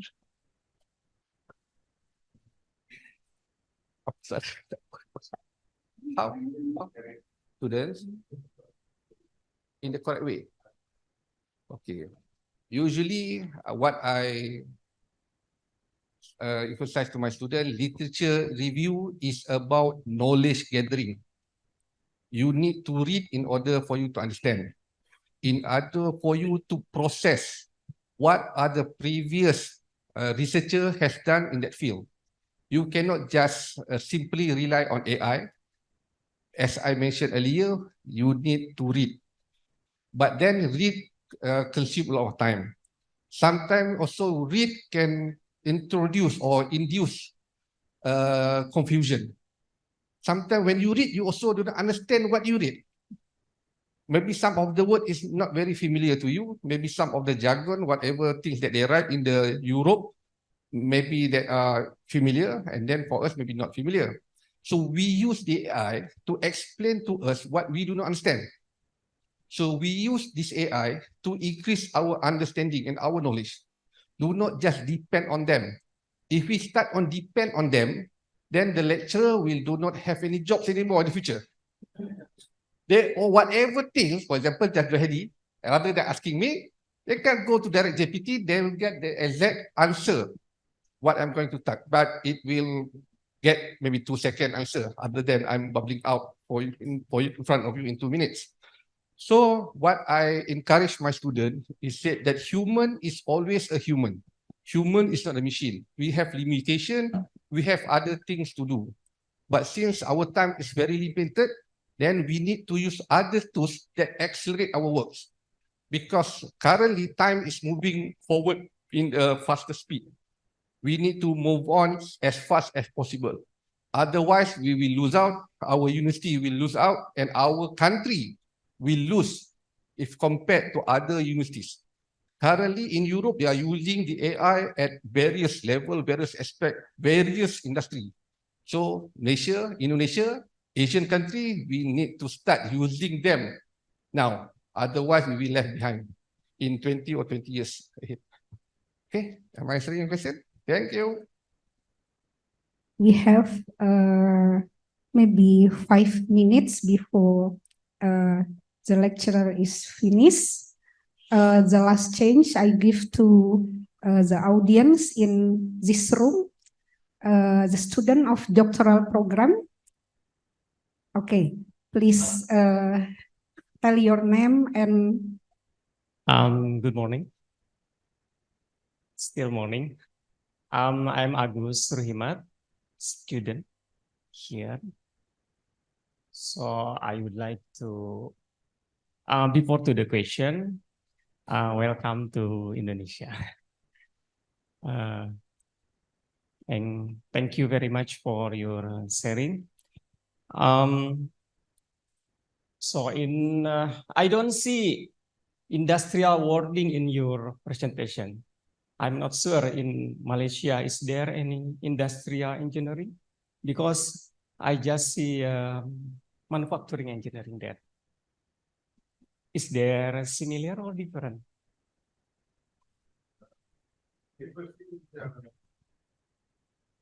It's about technology that have been used in all industries. It's not limited to industrial engineering per se, but it's the technologies that have been used in all industries. Technologies. Okay. Yeah. So we are focusing not only on engineering, but we are focusing on the industries.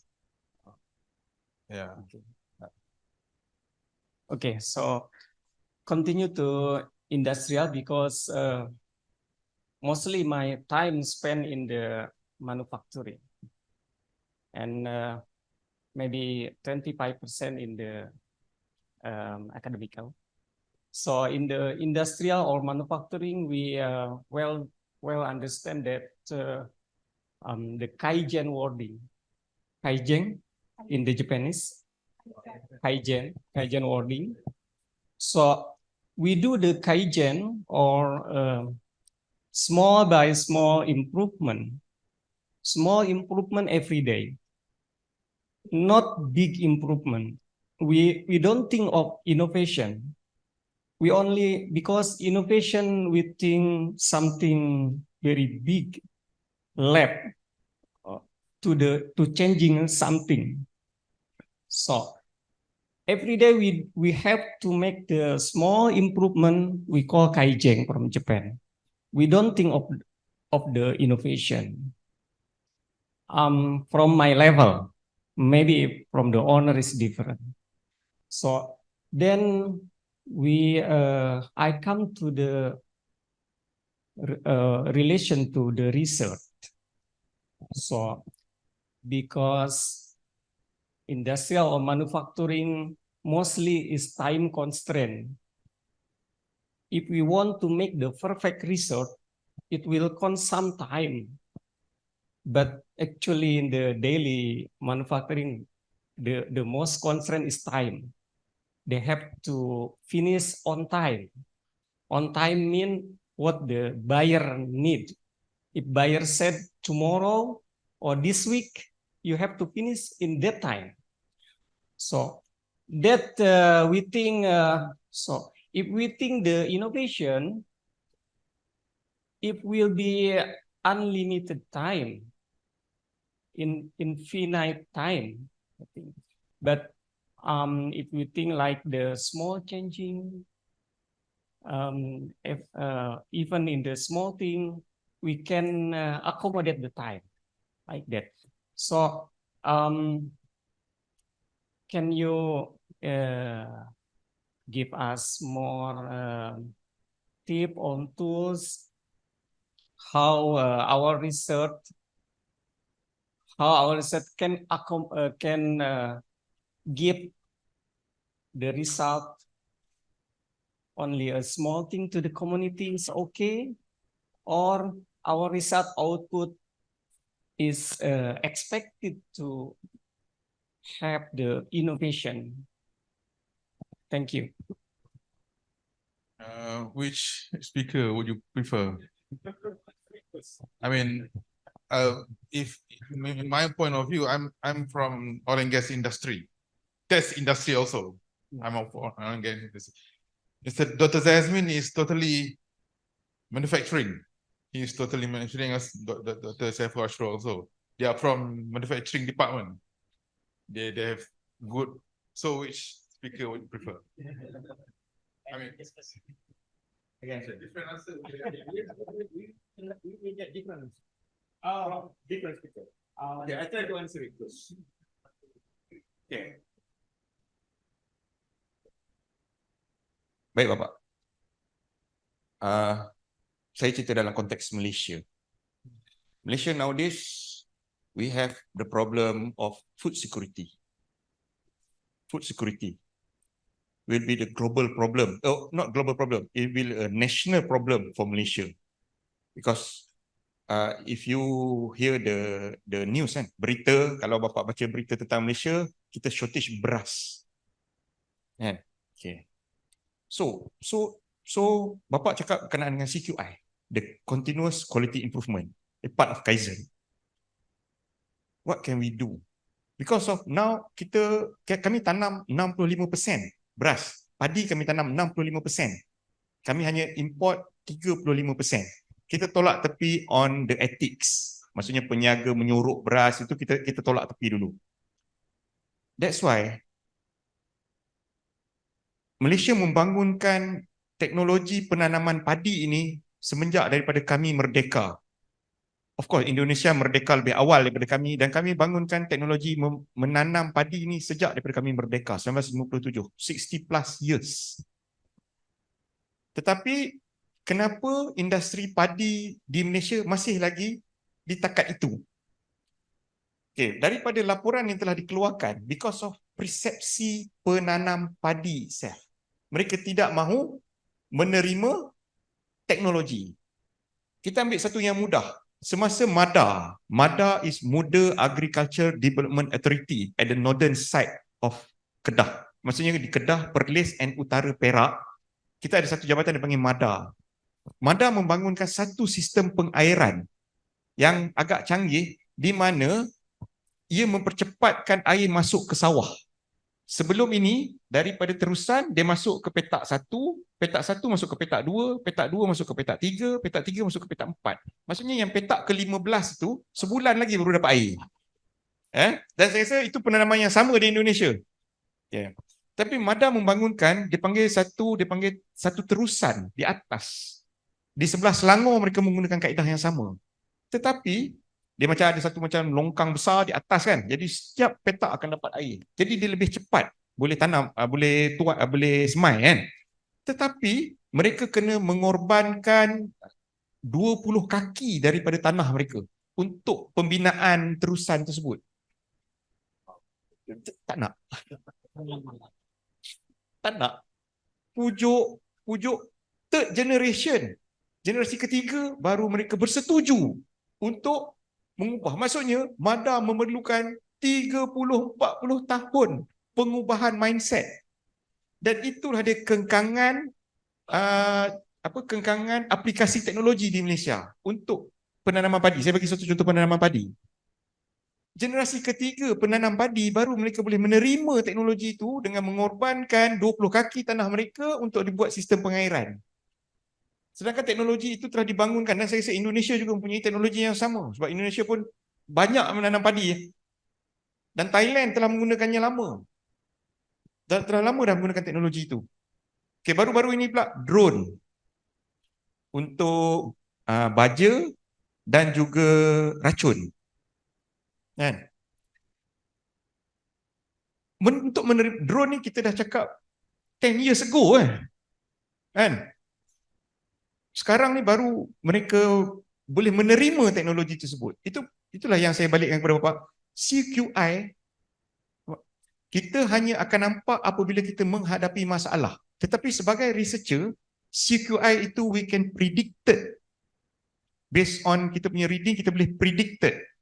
Kan? Jadi macam kata Bapak tadi, memang betul. Kaizen memerlukan CQI in manufacturing. Tetapi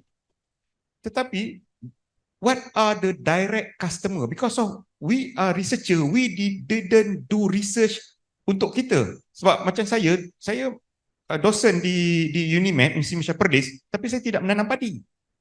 Padi ditanam oleh pesawah orang lain. Kan? Tetapi pesawah tidak boleh memohon grant penyelidikan. Mereka tidak boleh. Mereka hanya menggunakan apa saja pengetahuan yang mereka ada untuk memajukan penanaman tersebut.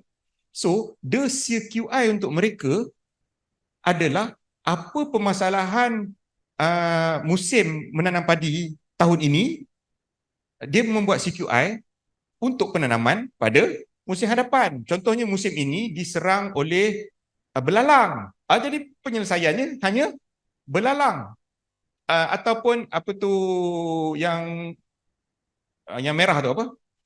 Ulat merah. Di sini apa? Yang gigit batang yang buat padi rebah. Padi akan jatuh tu kan.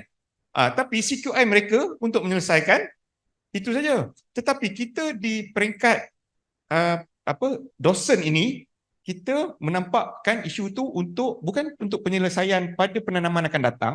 Kita nampak untuk penanaman 5-6 musim akan datang. Itu perbezaan CQI penanam padi dan CQI dosen yang membuat penyelidikan. Sebelum ini penanaman padi, researchnya kalau di Malaysia di bawah MARDI, Malaysian Agriculture Research and Development Institute. Tetapi bila MARDI hanya akan memfokuskan kepada padi itu saja.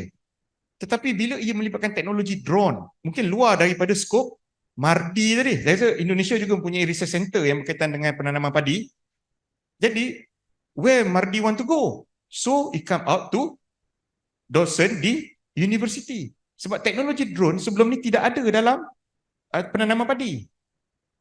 Dan sekarang ni pula baru kami menghadapi masalah di utara, satu lagi masalah penanaman padi, iaitu dipanggil hujan yang bukan, dulu musim hujan cantik kan. Setiap 120 hari akan hujan. Kemudian ada kemarau. Lepas tu dia cantik musimnya tu. Sekarang ni mereka terpaksa mempercepatkan tuaian kerana hujan akan turun. Okay? Jadi dia maksudnya masa tu sawah belum cukup kering untuk harvester pergi. Jadi banyak kes harvester terjunam kerana belum cukup kering. Pesawah padi tidak boleh menyelesaikan masalah yang melibatkan alam kan? Yang melibatkan alam kan? Jadi pelbagai penyelesaian yang mereka buat, harvester ni tak tahu dia, kalau di Malaysia ni kami pakai yang Holland tu. Yang Holland yang besar Pak. Yang besar. Jadi mereka terpaksa gunakan yang kecil. Kan, supaya tidak mendap kan. Tetapi benda tu tidak ada. Kita tak pernah guna benda tu. Jadi nampak tak CQI dia? Jadi sekarang ni mereka terpaksa membangunkan harvester yang lebih mesra untuk tanah lembut. Jadi itulah nampak tak CQI-nya manufacturing, CQI untuk dosen yang asalnya bukan bidang manufacturing, dan CQI untuk direct customer tu, end of the macam tadi pesawah lah. Okay, Bapak, jadi apa yang nampak kan, semua di kalangan kita ni kita menjalankan CQI itu tersebut. Tetapi kita dalam skop yang berbeza,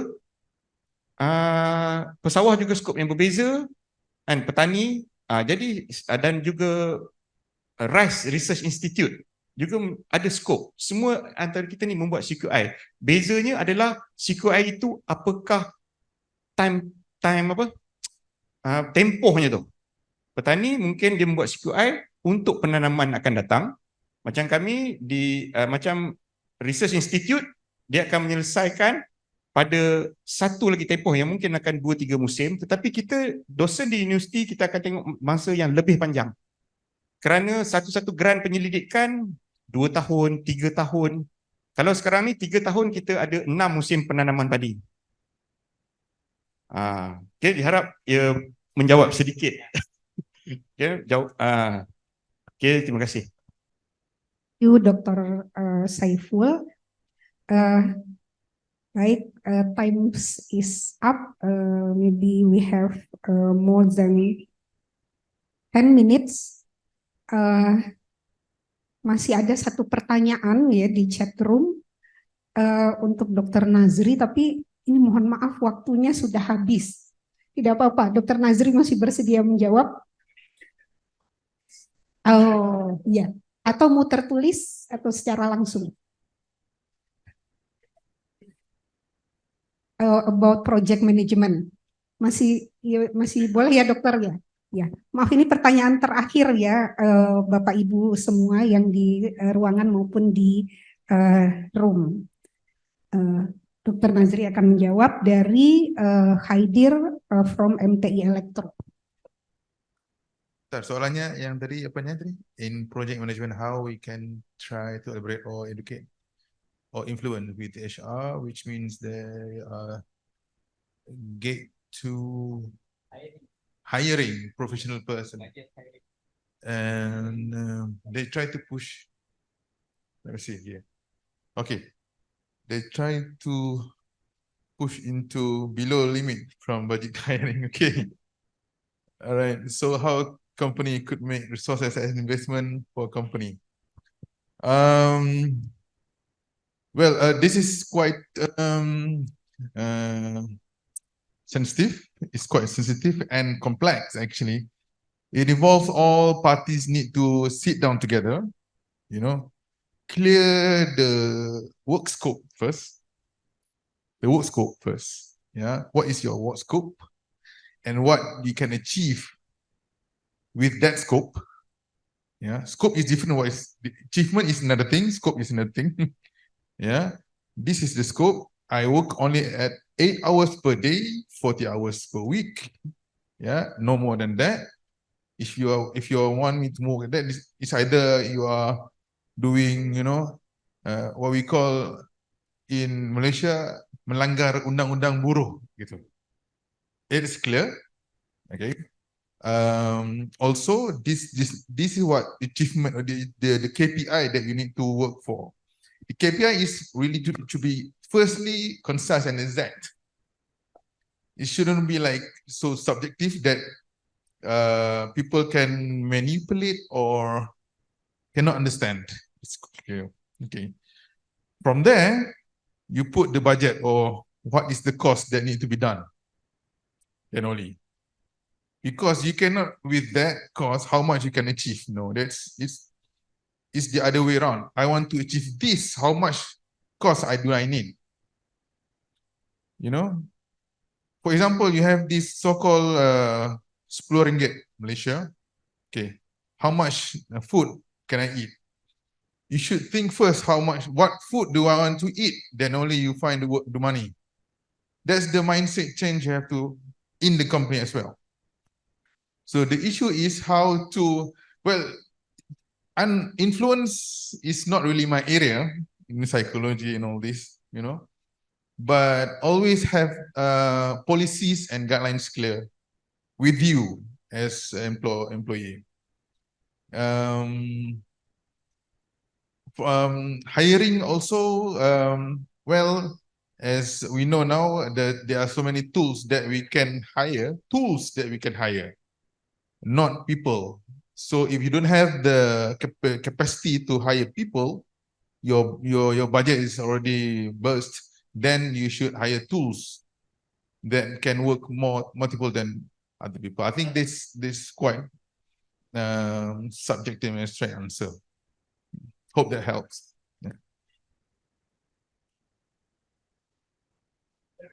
Ya baik, setelah pemberian cenderamata terakhir Bapak Zuhdi akan menutup acara ini. Silahkan Pak Zuhdi. Alhamdulillahirabbil alamin. Praise for our God,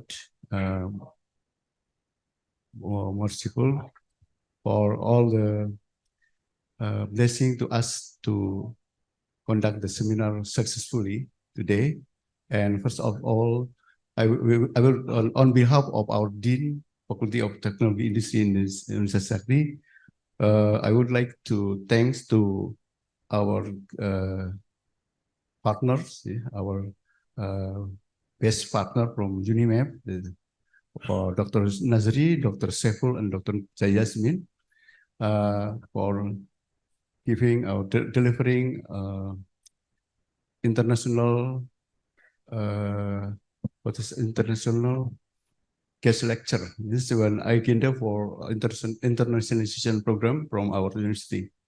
As hopefully we can improve our collaboration work between Fakulty of Industri Teknologi Universitas Trisakti and Fakulti Kejuruteraan Mechanical and Teknologi dari UniMAP in more productive and more qualitative. And I think for all the participants that has already participate in this discussion and also the lecture, I think we would like to thank also, and hopefully in the next time we will deliver more better lecturer, whether it's international guest lecture or national lecture. And maybe there is what is misconduction maybe for the delivering this seminar in the deep of our hearts. Yeah, we would like to apologize about all the mistake or what is misconduct of this event, agenda. Thank you so much for all of us, and see you in the next more productive seminar. Thank you. Assalamualaikum warahmatullahi wabarakatuh.